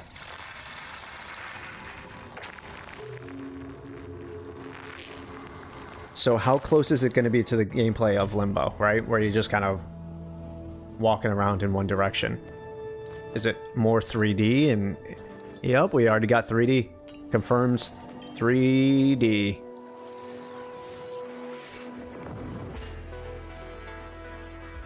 What the fuck was that, dude? Was that seamless? Because that was impressive as hell, dude.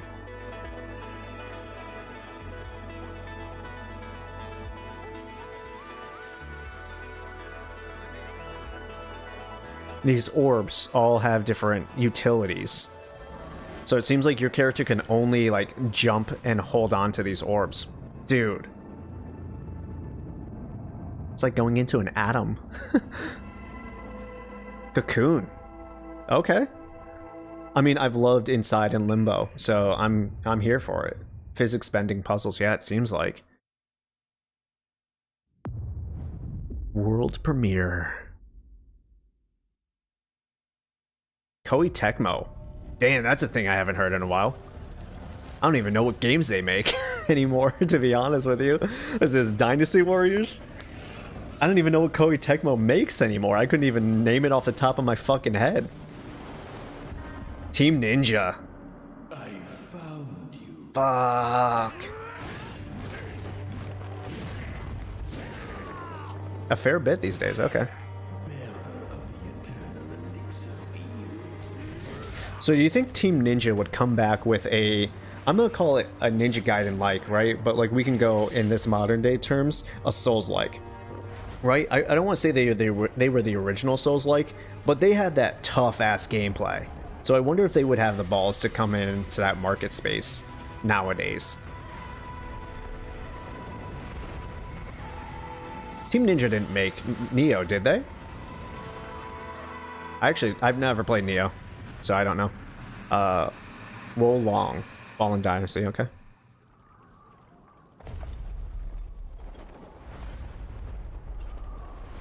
Sick world, dude. Straight up.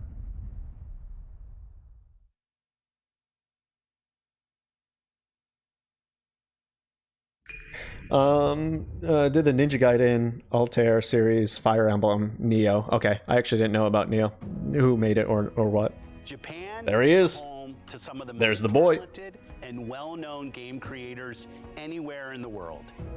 We're thrilled to be working with Koei Tecmo to bring Wolong Fallen Dynasty to Game Pass. I have a feeling we're wrapping up here soon. We got Phil Spencer on the box, and then we'll get Todd Howard. There's a long history of building incredible action games for Xbox, and it's great to be working with them once again. They'll do like 2 games, maybe. Possibly only one big one. More Japanese franchises to Xbox. Put permanent Final Fantasy. To announce the return of one of the most highly requested and beloved franchises. Put all the Final Fantasies on there. At Atlas. Oh, okay, damn it. If he had the balls to say we're putting the Pixel remaster on consoles for Game Pass, I would have shit my pants, dude. Can't believe this. Is this Shin Megami Tensei or is this Persona? I know they're like crossbred offshoots, but I don't know enough about the games. This is Persona. That's Persona. The guns, right? And the jazz music is Persona. Persona 3. Ben Moore going crazy, dude. Was it Persona 3 Golden? Is that what I saw?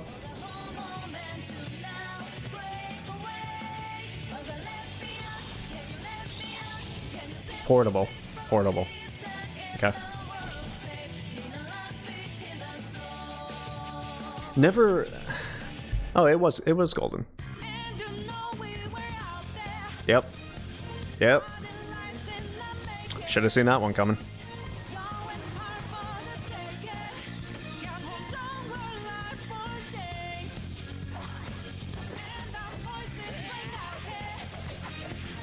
They're putting those games up there. Are they gonna get the Shin Megami Tensei series though?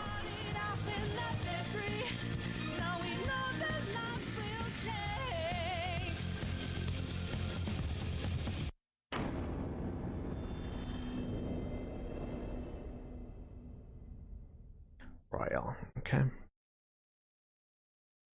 I mean, that's a good one, man. I don't know if that's going to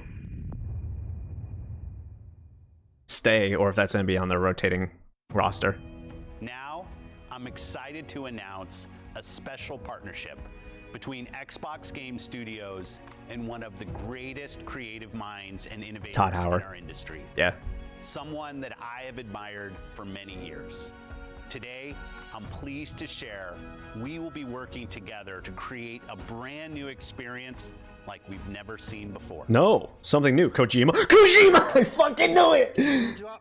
小島秀夫です。ずっと作りたかったゲームがあります。それは誰も体験したことも見たこともない。 I don't even like Kojima games, but this is hype. 作れる日が来るのをずっと待っておりました。マイクロソフトの最先端クラウドテクノロジーと市場の変化によって Kojima, dude. Jeff Keighley didn't get Kojima. Phil motherfucking Spencer got Kojima. Holy shit. 皆さんに喜んでいただけるニュースをお届けしていきたいと思います。ご期待ください。 Thank you, Kojima-san. Oh, he's not even To have showing Kojima anything. Productions Oh. working with our teams Okay. at Xbox Game Studios. Today, for the first time ever, we have focused on showing Okay, they didn't even show a game, dude. They didn't even show a game. over the next 12 months. Today's show The Callisto Protocol, dude, is coming to Game Pass? No. Okay, never mind. bring with them It doesn't have the tag on it. potential. Games from these creators will be coming to Game Pass every single month, including Naraka Bladepoint, As Dusk Falls, A Plague Tale Requiem, Pentiment, Persona 5 Royale, Somerville, and Scorn. Yeah, dude, Atomic Hearts? Yeah, definitely coming to Xbox. Yep, I saw it too.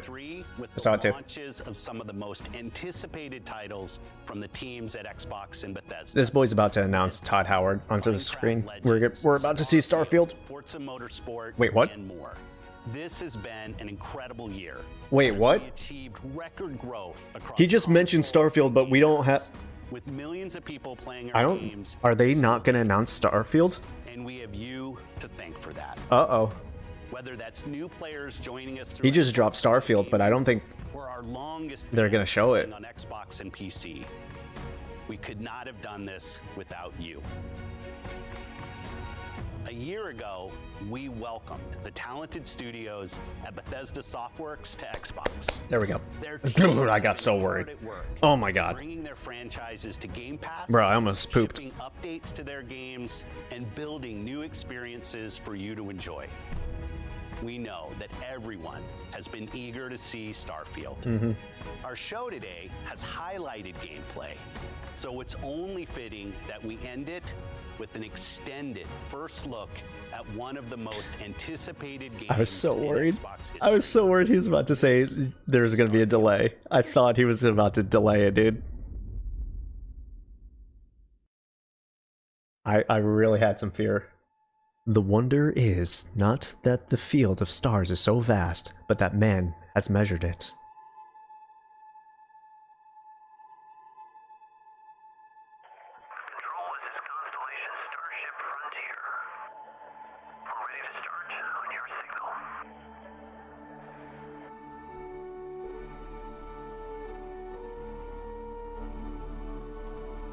I just got some straight up Star Wars vibes from that.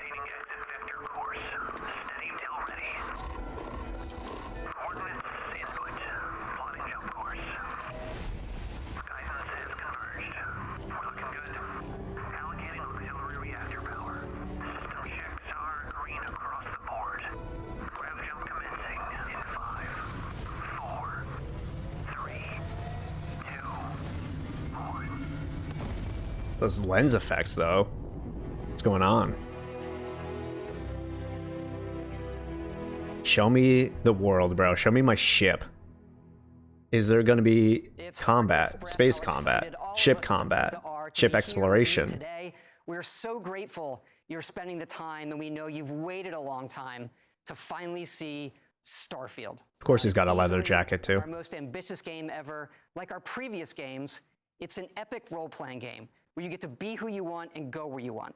But this time, you'll be exploring space. So let's jump right in. This is early in the game as you arrive on the mysterious moon of Crete. Early. You don't have all your things. You don't have all your things yet. I mean, expected, world looks barren right now.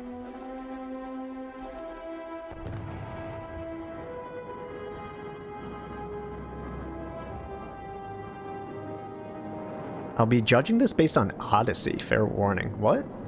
Assassin's Creed Odyssey? How does that translate? How are you gonna judge a Bethesda open world game with Odyssey? Elite? I have no... I'm so outside of that circle, I don't even know what you're talking about. Is that an expansion?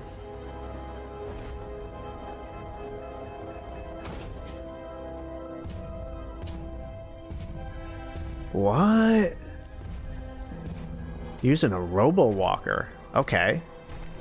According to the scanners, the abandoned research facility is in this direction. Looking a little 30 frames per second right now. Dude, what? Survey added 50%. What the fudge? I'm getting some No Man's Sky vibes from this right now, dude. And that worries me. I'm gonna be honest with you, the No Man's Sky thing worries me.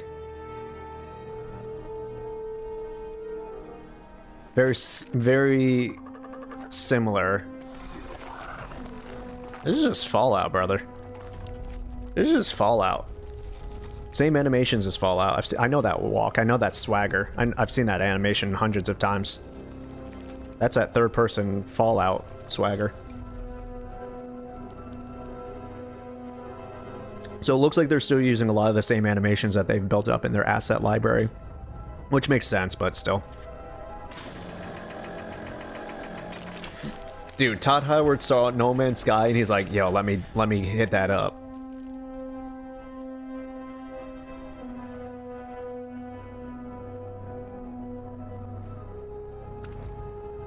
Also, I see that we have 10 frag grenades on there, right?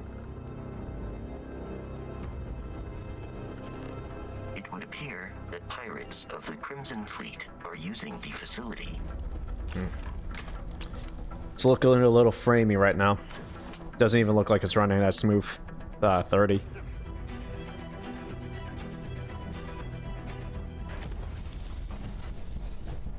Okay, transition. Is there looting in this? Like, can you check all the stuff? Can I take all the little things like you can in Skyrim? Well, actually, any of the Bethesda games, really. There's looting. Saw that. But, like, can I pick things up off the environment, or is that not going to be in this game?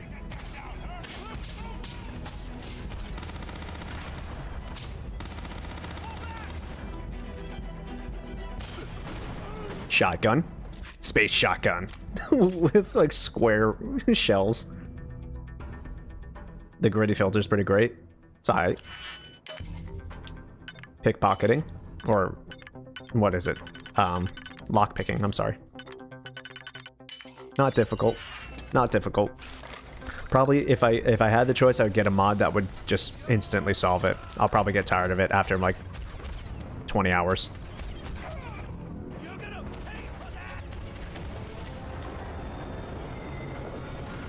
Mission update. One small step.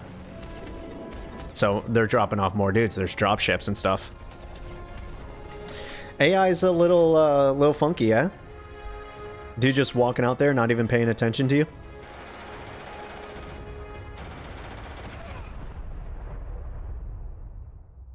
After some initial encounters, you're invited to join Constellation, who, in the future the game is set in, are the last group of space explorers.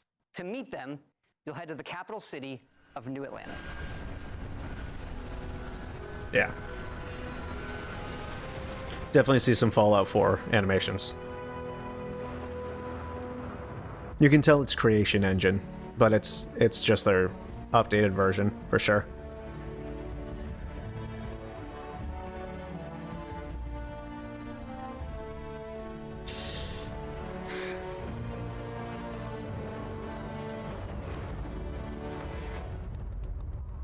Welcome to Constellation.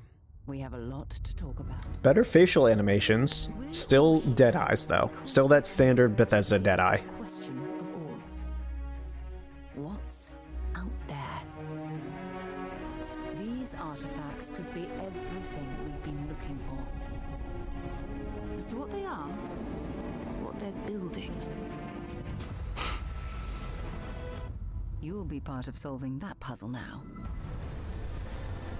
They definitely worked on the mouth animations. They did not work on the rest of the face. You dug up the artifact, right? That means you saw it. The visions? The artifact you found appears to be one of many, scattered across the galaxy. City. Slums. Unlock their secrets. Beautiful, isn't it? The man who sold me this.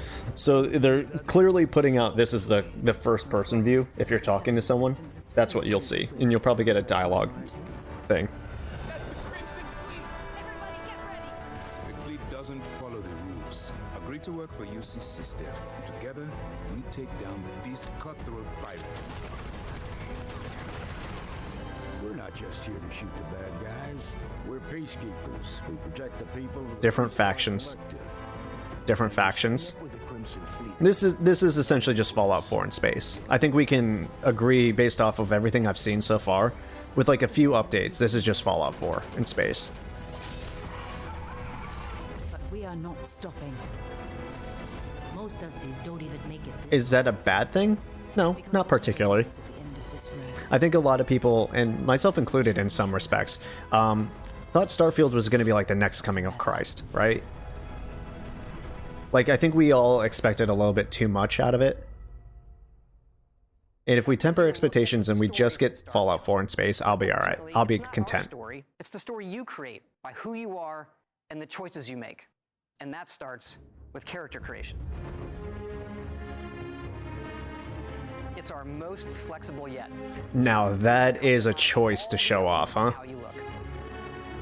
I was not expecting them to show off character creation as part of their press conference.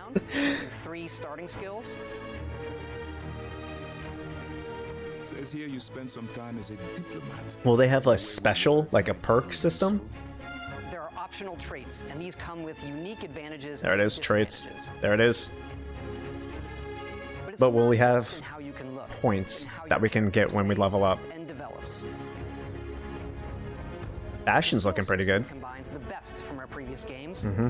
And you can unlock there it is. Skills as you level up, and then you rank those skills up by using them and completing challenges. There it is. And there's deep crafting systems, from running research projects with the resources you find, to crafting weapon mods needed to survive. Right. I'm seeing some bullet spread. That's looking a little wild. So it looks like there's some RNG there. There it is. It's just Fallout 4, y'all. It's space Fallout 4. And resource generation. If you like Fallout 4, you'll probably love this game. To build each one, and you can hire characters you meet to keep it up and running. That's false. If you really like the Capital Wasteland, that's not all. That's really what it comes down to. Even build your own spaceships. What's really going to sell me on this game is how these worlds are. How many worlds did we get to explore? Are they barren? Are they open? Can I go hit that mountain, or am I locked in to a certain distance? Crew members, and And yes, you can completely customize the look and layout. What the fuck? The gummy ship modifications. Manufacturers and more. Yo. It's so cool. We just absolutely love this. Yo. They went hard on that, huh? They went hard on the ship customization, huh? It's not just how the ship looks, it's how it performs. From engines to shields to weapon systems. Because yes, you can fly it. You can officially fly it. Confirmation. It's a shinier Fallout 4. Yeah. Looks like it. Alright, what's space gonna be like, dude? How am I getting to planet? Speed, boost, shields? Oh my god. Yeah, you're gonna create elite ships, yeah, dude. I knew it. Oh my god, who's gonna make the Nostradamus? Couldn't say that for whatever reason. I mean, I'm just gonna say it, dude. Like, right now, in this space, like, everything the way they've presented this, obviously besides, like, the gunplay, I'm getting some mad No Man's Sky vibes from this. Go out into space. Oop. Some targets come out from hyperspace. I think this is actually surprising. I don't think I was expecting ship combat. It makes sense, but I didn't think they would have the balls to do it. I didn't think they would have the balls to do this. I thought it was going to be hub worlds. You go out and zoom out on a map and you get to see all the planets you get to explore. They got space stations here. Oh, fuck. Oh, fuck. They're probably going to handle like ass, but they put it in there, dude. He did say they took all the things from their previous games. Base building from Fallout 4. That's in there. Weapon modifications. It's fucking in there. We can't wait for all of you to experience the game. Thanks again for being with us today, and thanks for Wait, is that coming out this year? Is that this still November 11th? It's been an incredible journey for us making it, but we know that's really only the beginning. For it's when all of you play it that the real It got pushed back. Okay. Begins. And you may be wondering, just how big is this game? So we thought we'd take one last moment and show you. I mean, they're kind of answering all the questions that I had. At one of our planets, Jemison. You can land into Atlantis, but you can also land and explore anywhere on the planet. Oh, no! All the planets in the system. Okay. All right. It's not a big system. It's not a big system. That makes sense. Planets with life. And not just this system. Oh, no. Over 100 systems. They No Man's Sky'd this shit. Oh, no. For you to explore. No. To see what you find. I don't know if that was a mistake or awesome. I think it's a bit of a mistake. I think we're gonna get like an outpost per planet. The rest of it's kind of just not exciting. Dude. Because like all I can picture, and maybe they fixed it, dude, but like all I can picture is the shit from the original Mass Effect when you're on the Mako and there's just like 2 points of interest. And then obviously I get No Man's Sky vibes, where there's really nothing else to do except for collect materials out in the open world, and maybe like 1 point of interest. Yeah, I think this is a mistake. I'm gonna be straight up honest with you. I think it's a mistake. I almost would have preferred if we had like an Earth-like planet that was overdeveloped, and then one other like wild planet that we could go on that wasn't as developed. I don't know, man.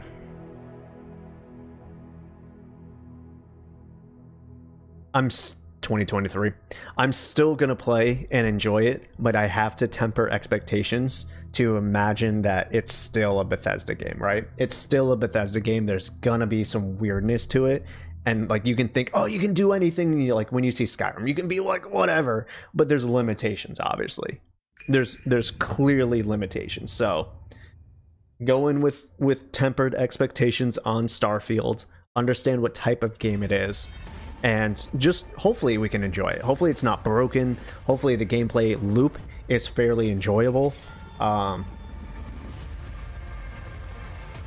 then I think it'll be all right. I don't think it will ever overtake anyone's favorite Bethesda game, like the original Fallouts, Fallout 3 or 4, depending, or Skyrim. I think Skyrim will still be the top ported game, highest ranked, anything like that.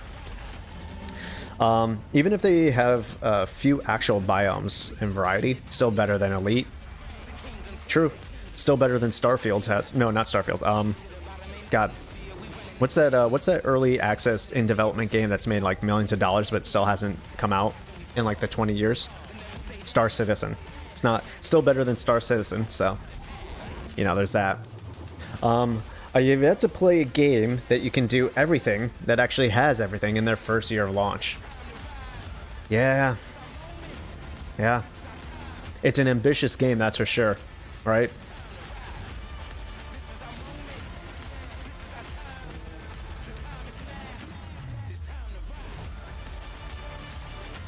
I'm in shock at how they just pulled out this press conference. Still no Fable. Let's be real here. Still no Fable. My God. My God. Apparently I don't have control of my hands, just yanked out my headphones. That was something, dude. From the start, they had the lull in the middle. I'll admit, they had the middle press conference lull. But, like, overall, they just kept on going through. Games, dude. Just games, focused on games, not promises of this or talk about what's coming. Like, they had what's coming, but they said, like, within the next 12 months, right? Now, granted, we're probably going to get some of those games delayed. I think we can almost guarantee that some of those games are delayed, but a lot of those games are ones that we've heard about for at least 2 years now. That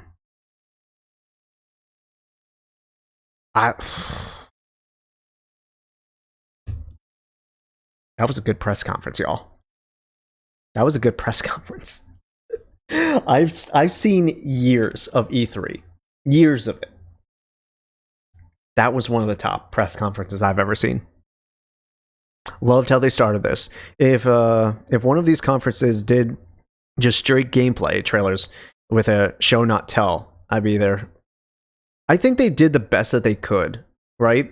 One, this was the last 2 years, 2.5 years of COVID. So we have to accept that, right? Games are delayed, pushed back. They can't really do in-person press conferences. Companies and development teams are struggling.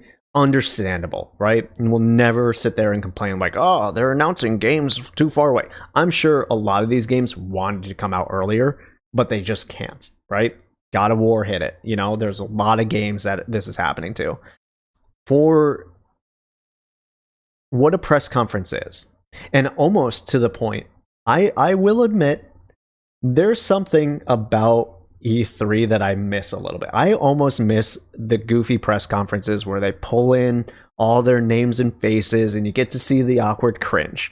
That's probably nostalgia and rose-colored glasses, but I kind of, in a way, in a small monkey's paw way, miss seeing people come out and like fluff up their games and talk all this shit. And I don't know. The directs and these online press conferences are the way to go. I wouldn't want them to go away. But I kind of also miss the hubbub of E3. I kind of miss it. It's something a little bit special. I don't know. Watching, I think it was more, what I miss is the coverage from the game floor, right? All the old companies, IGN and GameSpot and Game Informer and game trailers, seeing their personalities on the show floor, sitting on the couch, doing developer interviews, sitting at the booths, you know, recording the B-roll and stuff like that. I think that's the thing I missed. Getting hands-on impressions. There's like a month of videos of hands-on impressions. I think I missed a lot of that stuff. But if we're just talking this type of content, this type of press conference, this type of delivery, this was probably the best that you can do. This is the best. You had games after games after games, and you had very minimal amount of people sitting there talking, right? They would show their game. They would show a teaser for their game. Have a little snippet of them. Hey, this is the game. This is what it's about. Let's show some more game. I can't be mad about that. I can't be mad about that at all. Brother. I don't even know where to start. I don't even know where to end. I gotta upload some reactions to this on the other channel, but they started off with Redfall. Game I've been interested in. I honestly didn't think that they were gonna show it. I didn't think so. I didn't think this game was this close out, but it is. And it looks interesting. Single or multiplayer, vampire stealth action game. I still don't know what the minute-to-minute gameplay is going to be like, right? Are we going more Left 4 Dead? Are we going a little bit more mission-based? Like, how is this going to play out? Am I looking for resources? Crafting? What? Am I extracting at the end of the mission with whatever resources I picked up? You know, like Escape from Tarkov. I don't know. Well, here's what we can start with. It sounds like Redfall will be co-op, Gem. Yeah, we'll be checking it out in a couple months. Yeah. Otherwise, waiting post-release to confirm games are what was promised. The good thing is, for me, I've said it multiple times throughout this 2 hours that we were going. Yeah, the press conference was an hour and a half. I have Game Pass. I don't need to wait post-release. I'm already paying the 15 whatever bucks for Game Pass, and I can get it on PC or my console. So I can check out these games. I don't need to wait for reviews, right?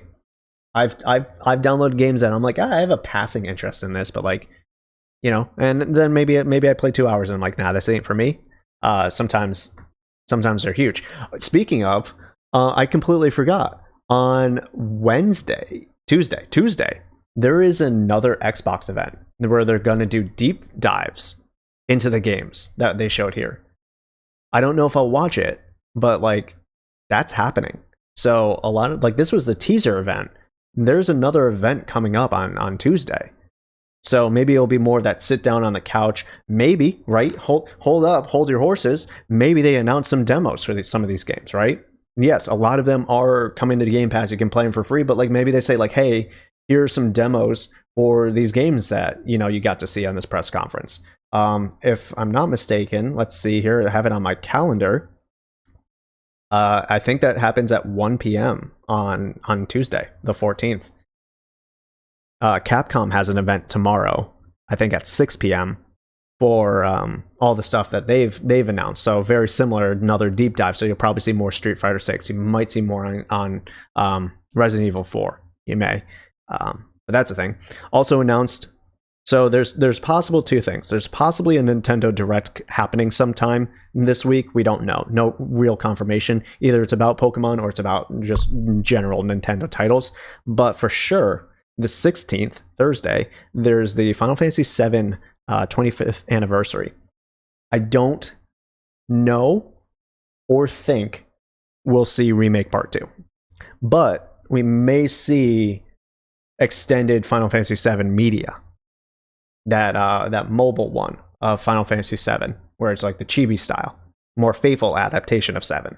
You may see ports of Crisis Core announced for PlayStation Plus thing that they have going on, the new Plus Now, whatever. So that's the thing. But just to be aware, there are more press conferences happening this week. I may check out the new Xbox One when we start stream on Tuesday. We'll see. And then Thursday is a stream day anyway, so we may at least check out, see like real quick what the Final Fantasy VII one's about. But man, going back to the press conference, right? Starting off with Redfall, we already said what we had to say about that game. It looks fantastic. Super excited. Atmosphere, characters, character-based game, different powers. They all look fun and fantastic. If I can get Eps or Kit or any of my other friends to play this game, I'll definitely be checking it out. Even if I can't, I'll be playing it solo. Then they come through. Then fucking Microsoft comes through with a fucking brass ball swinging, and they show Silksong. Mad lads, dude. People have been waiting for this. People keep on thinking, every Nintendo, they're like, oh, dude, this is where Silksong gets released. This is when Silksong gets announced. Nope. Xbox comes through with Silksong. That is something, huh? Let's see, Xbox. Let's see if they have the whole video up. It's live. Yep, there it is. We can. Ooh, I gotta sign in. All right, let's do it on this one.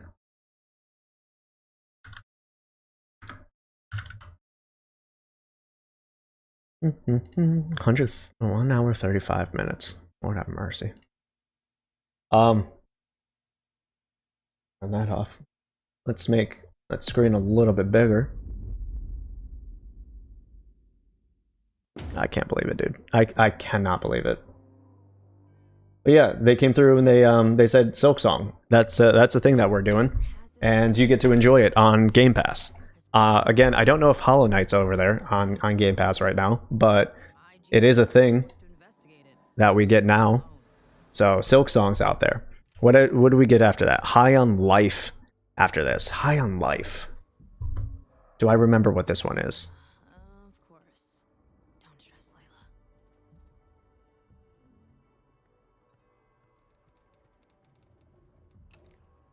Need to scrub a little bit. Okay. Yeah, High on Life is the one with the weird guns, right? Okay. High on Life is the one with the weird guns. Rick and Morty, guys. Super interesting. You'll consider Redfall at least. Gameplay was solid at a glance. Class-based seems reasonable. Sure. I can respect that. I think we do need to still see some more on Redfall, right? We got a pretty good snippet, but I don't know anything else, right? Like, what's the reason for being in this house? What's the reason for fighting this guy? Checking out this attic. What are we doing officially in this world? That's the confusion that I have, and what I'm still looking for clarification on. They got some. I mean, I see some orbs or something falling out of that guy. I wonder if that does like for your skills, right? For if you're Layla, the umbrella, portal, jump boost magic, or if like for the other ones, the Raven or the invisibility or the little bot boy. Don't quite know. Still interested though, especially because it's Arcane, right? I fucking love Arcane. They make fantastic games. All right, Riot Games. Some of the biggest Riot titles on Game Pass after we got through High on Life. That's huge, dude. That's huge. Like, if you haven't bought Game Pass yet and you're just like kind of chilling, getting League of Legends and the extended League stuff, all champions unlocked. No, you don't need to get DLC or nothing. It's just there on Game Pass. That is massive sell. If you're a Riot fan. I'm not. I don't like League of Legends. It's not my jam. But like, you know, you can still get all the other stuff there. It's incredible.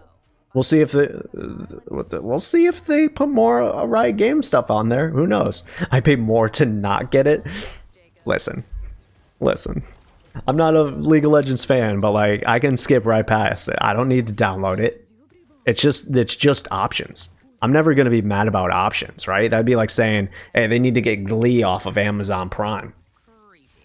Nah, dude. Amazon Prime's got its perks. I don't need to watch everything. Not everything's meant for me. But for the people who it's for, damn. that's big. After Riot, we got Plague Tale Requiem. I can only be so about this game, right? Because I haven't played the original Plague Tale. So that's something I do want to play. It's something I think I have downloaded on my PC here for an eventual thing. We may jump into it after we finish Final Fantasy VII, right? We may try Plague Tale now that we know this new one's coming out. Might as well. After that, Forza Motorsport. Not a huge Forza realistic racing sim fan, so that one's not for me. Microsoft Flight Simulator. You got some helicopters. The Pelican from Halo in there. You got the Wright brothers, different type of planes and gliders and different stuff like that, which is cool. Not my type of game. Not huge into like just running around flying an airplane. Not really my thing, but it's fine for people who it is. Overwatch 2, new character announcement. No information other than that, really. We didn't get any kind of PvE announcement or release or anything like that. So that kind of sucks. All right. A lot of people have been looking forward to and waiting for it. We were kind of harsh or mediocre or down on the beta that they released for the PvP. A lot of people not enjoying that, so they feel like they need a win. I feel like they need a little bit more of a win to get the masses to get that, to buy that. We'll see what happens. After Overwatch, we got Ara. We got Ara. Histories, whatever. I didn't get the full title. That one looked alright. Not really my jam, but could be interesting for sure. One of those things I could check out on a weekend. Elder Scrolls Online, obviously getting an update. We have that on Gamepass. You don't like me saying the Ara? Alright, fair enough. Fair enough. I'll make sure I just work it into my standard lingo from now on. ESO got an update. Fallout 76 gets the Pitt update. DLC. Gotta check out 76 at some point then. At some point. I just gotta know what that game's all about nowadays. Especially since they put in the NPCs and the updates and the stories and blah blah blah. Just gotta see. I just enjoy being in the world of Fallout, so... Maybe, maybe not. Maybe no. Forza Horizon 5 gets the Hot Wheels expansion. Waited for it with bated breath, brother. Waited for it. Can't wait to see that one. Can't wait to play around in that open world again. Give me a reason to jump back into Forza Horizon 5. Damn, dude. Damn. After that was Ark 2. Don't care about Ark. Just, I don't think they could do anything to get me into Ark. Vin Diesel, not enough of a sell for me. But for people who just enjoy Ark, why not? Just keep it up. Oh, I will. I'll push it to the limit. I'll push it to the limit. After Ark 2, we got Scorn. I've heard about this game for a long ass time. It looks wet, looks dirty, looks squishy and nasty. I don't enjoy anything about that game. Not really sure too much about the gameplay. Looked like there was a gun of some sort, but it's not my jam. It's not my jam, but it's someone's jam. Someone's out there gonna try it, so it's on Game Pass. None of this really matters. I'm not spending money on this shit, so who cares? Who cares? After Score, we got Flintlock, The Siege of Dawn. This one actually looked kind of interesting. Third person, kind of like Fennec Fox companion sort of deal. She has an axe too, kind of Kratos-like. I'd check this out. I would definitely check this out, right? After that, the Minecraft Legends game. I don't even know what type of game it really is, but like they showed off some mechanics in there for Minecraft, and I'm like, you may have gotten me with that one. Minecraft Legends actually looks pretty good. Ark 1 is free on Steam right now, actually. I never cared for it either. Well, that's a good price if you want to try it. I do not want to try it. Nothing about Ark actually interests me at all. I've seen streamers play it before, and I go, no, not my jam. Just not my jam. Ark was okay. Sorry. Ark was okay. I completed story and haven't touched it since. Alright. I'll hear about it like second hand from other people, but I'm not gonna pick it up. You could tell me that Ark has like, I don't know. I don't even know what would get. I truly don't know what would get me into Ark. It's just, I don't know. It's a good base building resource management game. Sure. I guess so. I have enough of those types of games that, you know, I could get my jollies somewhere else. And honestly, like, I'm not huge into resource management base building. Like, it's not my favorite genre. I can play a game that has it, but I'm not hunting them out. V-Rising was a very specific exception because of vampires. I fucking love vampires. Granted, they can kind of just be like the new zombies, but like, I don't care. I'm an edgy boy who loves vampires. So, yeah. Like I said, it takes a very specific type of thing to get me into survival base building management. I am looking forward to Nightingale. There is a survival base building game that I am looking forward to. Kit's looking forward to it as well.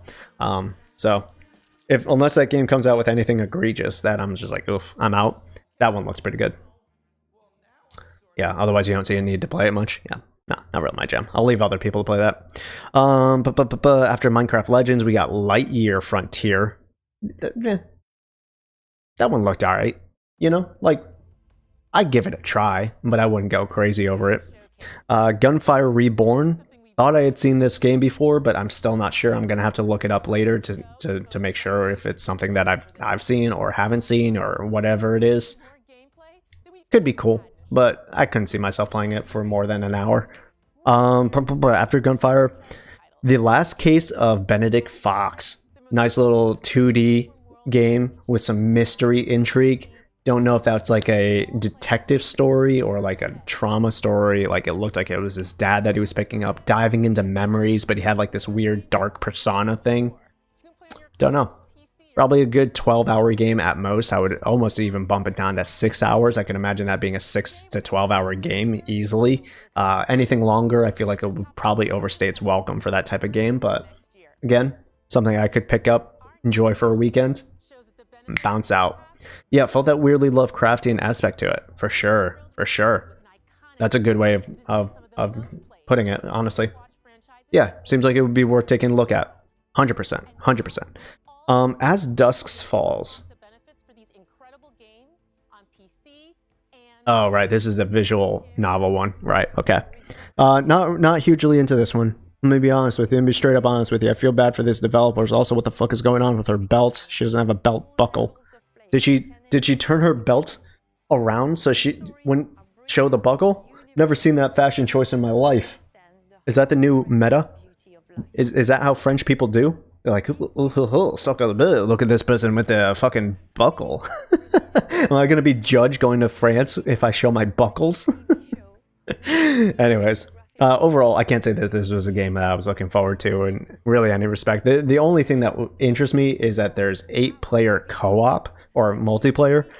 Like, how does that work? Is it choice driven? So like I play one character, I do my own story, and then I gotta wait for you, or how does it work? How does that work? I need to hear more about that. This game out of any of them needed a little bit extra information, but still, even if they do explain it, don't know if it'd be a game I would want to play. After a Dusk Falls, we got Naraka Bladepoint. I don't care. I don't care about Naraka. Someone could tell me it's like the most fun BR or arena hero battler, and I'd be like, all right, y'all have fun with that. I'm gonna bounce out.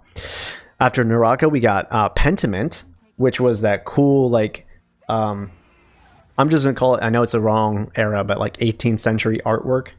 Could be like a fun little narrative game. A little bit of humor looked like in there, maybe a little trauma, if you will, but like funny trauma. funny trauma. We all know that type of work. Pentiment looked cool. Probably check it out. September is going to be the full story release of Grounded, with a little bit more content as well. They'll probably continue updating that game, knowing Obsidian, but it's getting out of early access or beta or whatever it's at right now. I think it's early access technically, so we'll get the full story, and that means that I can officially go play that game. No stories pretty much instantly means I'm not playing a game. After Grounded, we got Fenrin, or whatever it is, Frern. My writing was terrible on that one. I don't remember this game. I don't remember this game off the top of my head.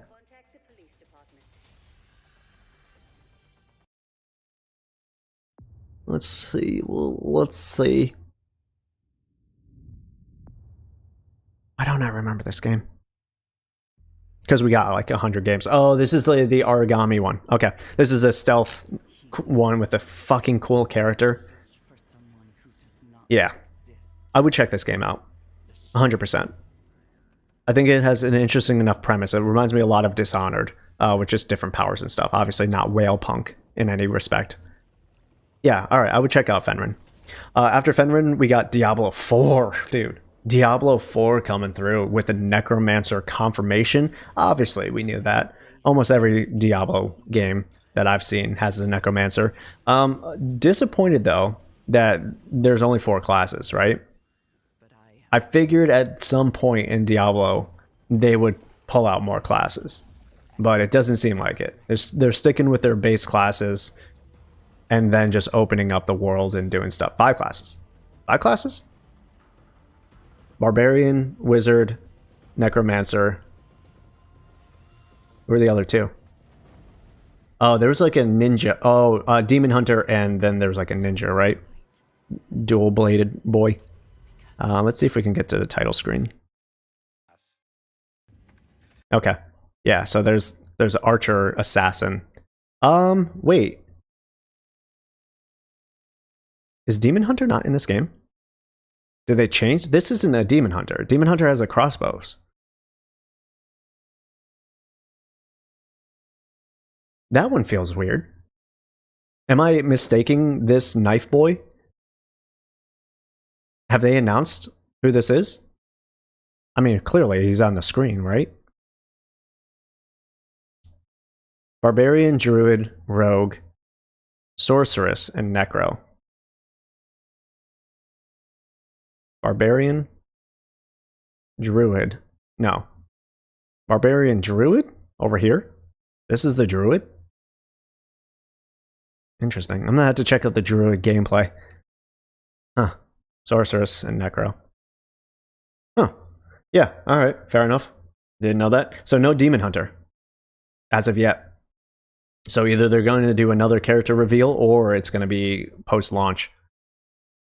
Druid is right. Yeah, I should have seen that with the fucking wolf sitting right next to it. I just saw a big burly boy. And I thought Barbarian. So Barbarian's dual wielding. Gotcha. Druid is over there. It's not a big old hammer, that's something else. Gotcha. Right. If I used my eyeballs, I would have seen it. I didn't honestly, like, until I really looked at it, I was looking at the character. This wolf blended in so easily, I just completely skipped right over it. They announced that it was just 5 classes. Or did I hear that wrong? You probably heard that, and I was talking and didn't hear that, so I will trust you. This character screen is pretty full up, so that's all the characters we got as of right now, huh?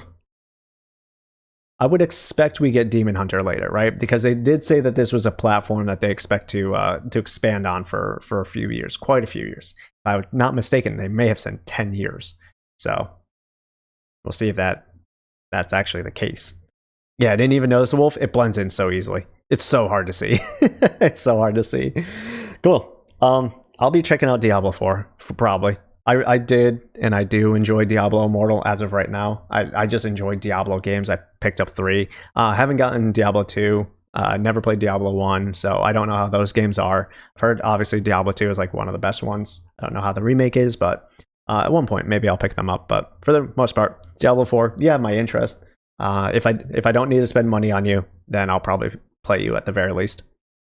All right, after Diablo 4, we got Sea of Thieves update. So I guess you can be your own captain now.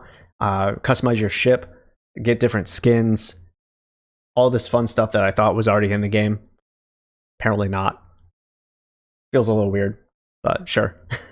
Good for the people who still play Sea of Thieves, I guess. I really don't know what that whole game is about. I avoid it like the plague because I get so fucking terrified. Every time I see the water in the open sea in that game, it's too much. I have thalassophobia, so like open water and stuff like that, just not my jam.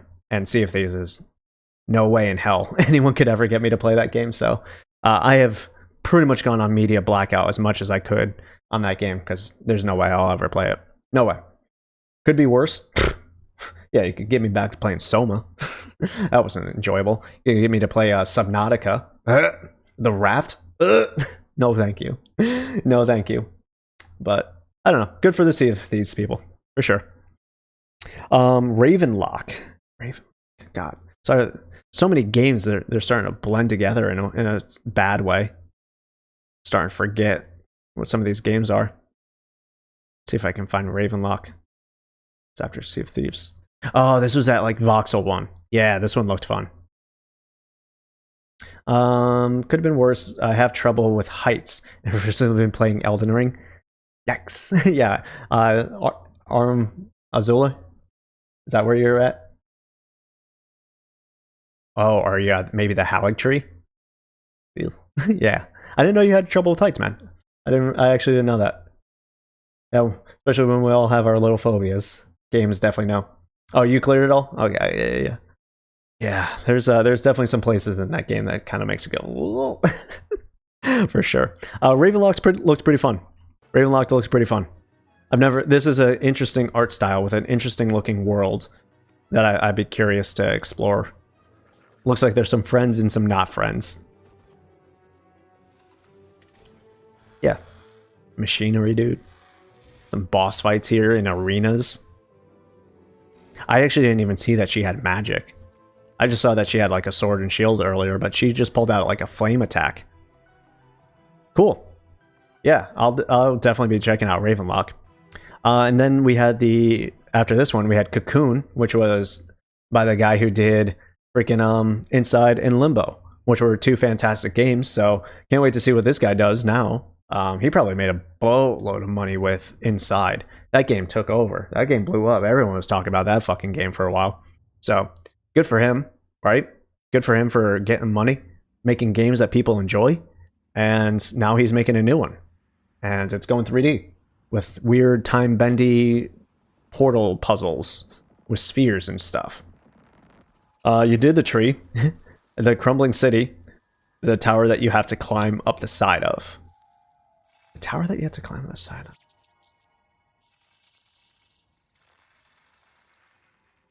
The tower that you have to climb up the side of. I don't know if I remember that one off the top of my head.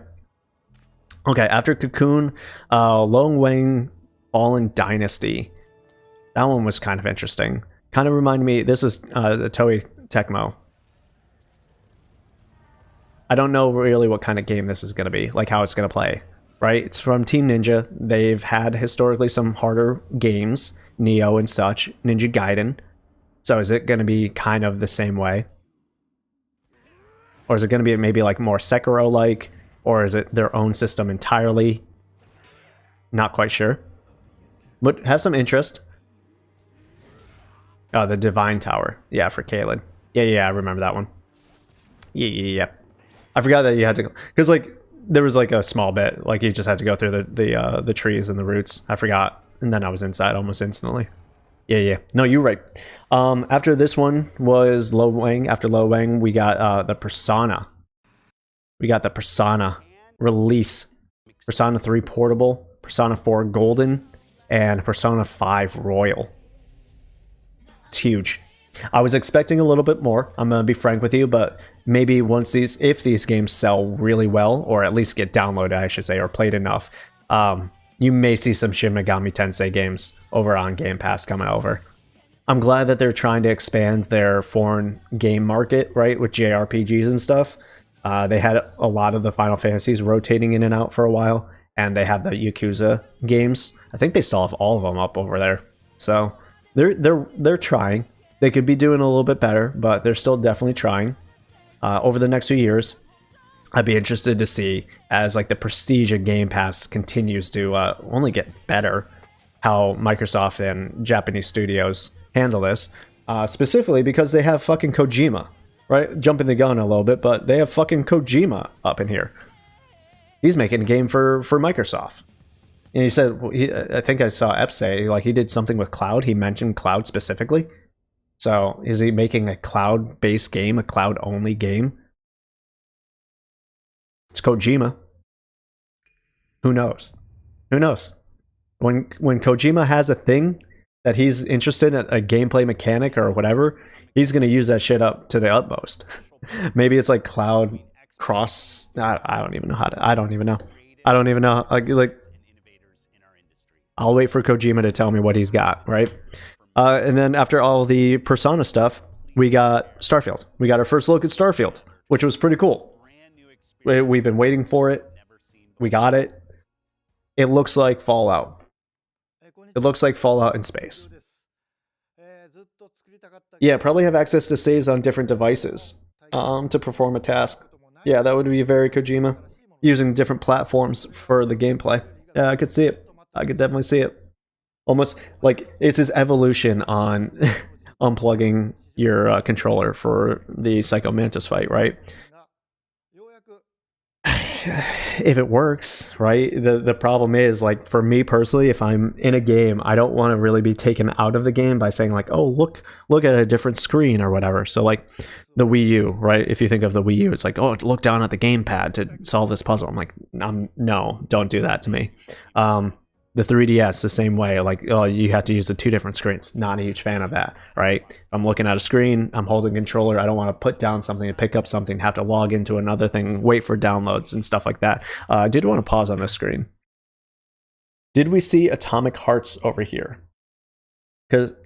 Oh yeah, dude, because he put Stalker 2 up here as well. So let's see in the 2022, are there any things that Valheim is coming to Game Pass, dude? So is Darktide. Somerville officially coming out 2022.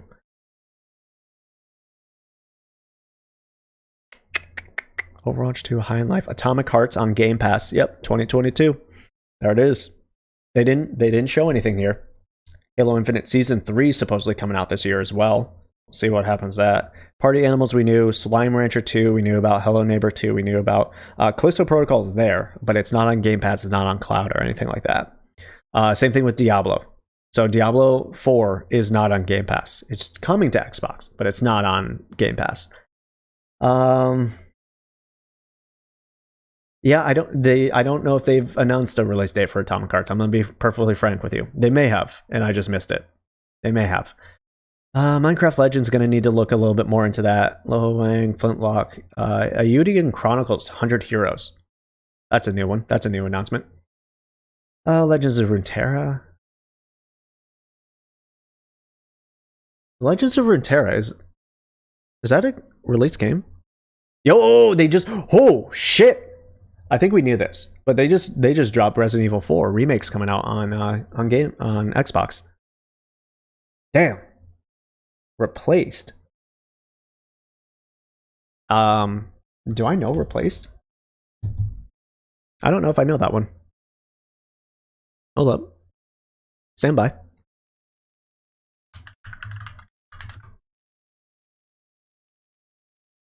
$11 months. Oh, it's this one. Okay, yeah. Kind of cyberpunk pixel boy. I remember this one. I remember this one now. Been a while since we've seen it. Makes sense that it's a 2023. Potentially September 22nd or 2002. Come on, Lamoura. September 2022.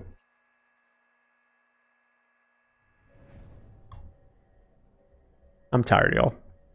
Forgive me. September 2022, possibly for Atomic Hearts. Possibly. No official. We'll see. We'll see. We'll see. Been hearing about that game for a while, so we'll see. Hopefully they make it. Never wish anything but the best for any developer in their game. After that, so I know no Replaced. Anything else that we saw? Replaced. Ereban, Shadow Legacy, sure. Dead Space, we already knew. The Dead Space remake's coming out. Honestly, dude, that's stacked. That shit's stacked. Even if it's over the next year, some of them may be pushed. That shit's stacked. That's incredible. And then you'll also still just get regular releases on Game Pass as other games come out and old games get put on, cycle through. Fuck. It looks like the Hot Wheels edition is, in fact, not free.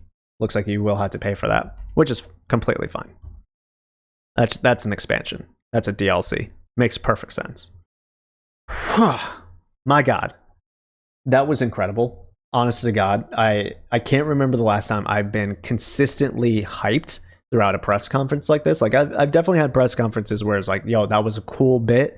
Like you see one thing, two things where you're just like, yep, that was cool. But the rest of it is just like straight up stinkers. This was just consistently good all the way through. Because even if I saw a game, I'm like, I'm not huge on this, right? It didn't last so long where I'm just like, yo, get on with it, right? I wasn't sitting there just like at any point. I didn't have enough time. They just kept on going through games, gameplay, trailer, talking about it.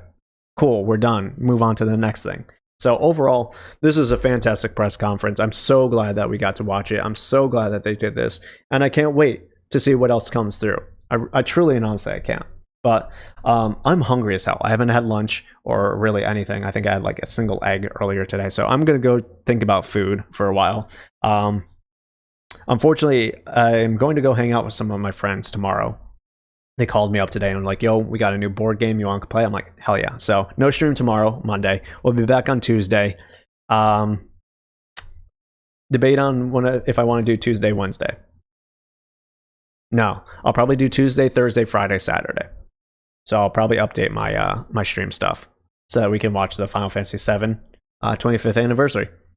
Anyways, y'all, thank you so much for joining me. I had a blast, absolute blast. I'm gonna go edit up these videos, grab something to eat, and if you want to go check it out on my second channel, you can.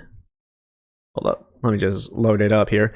You can see all my reactions and different stuff. I'm uploading them on a separate channel. Hey, Lamoura over here. You can go check that out if you would be so kind. It's just kind of separating my gameplay and different stuff like that. So you can go see all the reactions that we've ever posted up from Twitch over on this. As you can see, over the last 6 days, I've been uploading everything I've got pretty much and adding more consistently over time. So this is just kind of a side project. It's not taking over as my main content or anything like that. It's just something that I didn't know where to put it. I didn't really want to clutter up my my Let's Play channel with all my live in-person reactions. So that's what all this stuff is. If you want to go rewatch it or anything like that, feel free. But other than that, I'm going to just go enjoy the rest of my day. I hope you all do the same as well. It's Sunday. Go relax. Go rest up. Enjoy yourself. Go grab something to eat or don't. Whatever. It's your life. You choose what you want to do. I will see you all later on Tuesday for another stream. Microsoft Bethesda conference and then possibly Final Fantasy VII. We'll see. All right, y'all. Peace out and much love to you.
Thank you.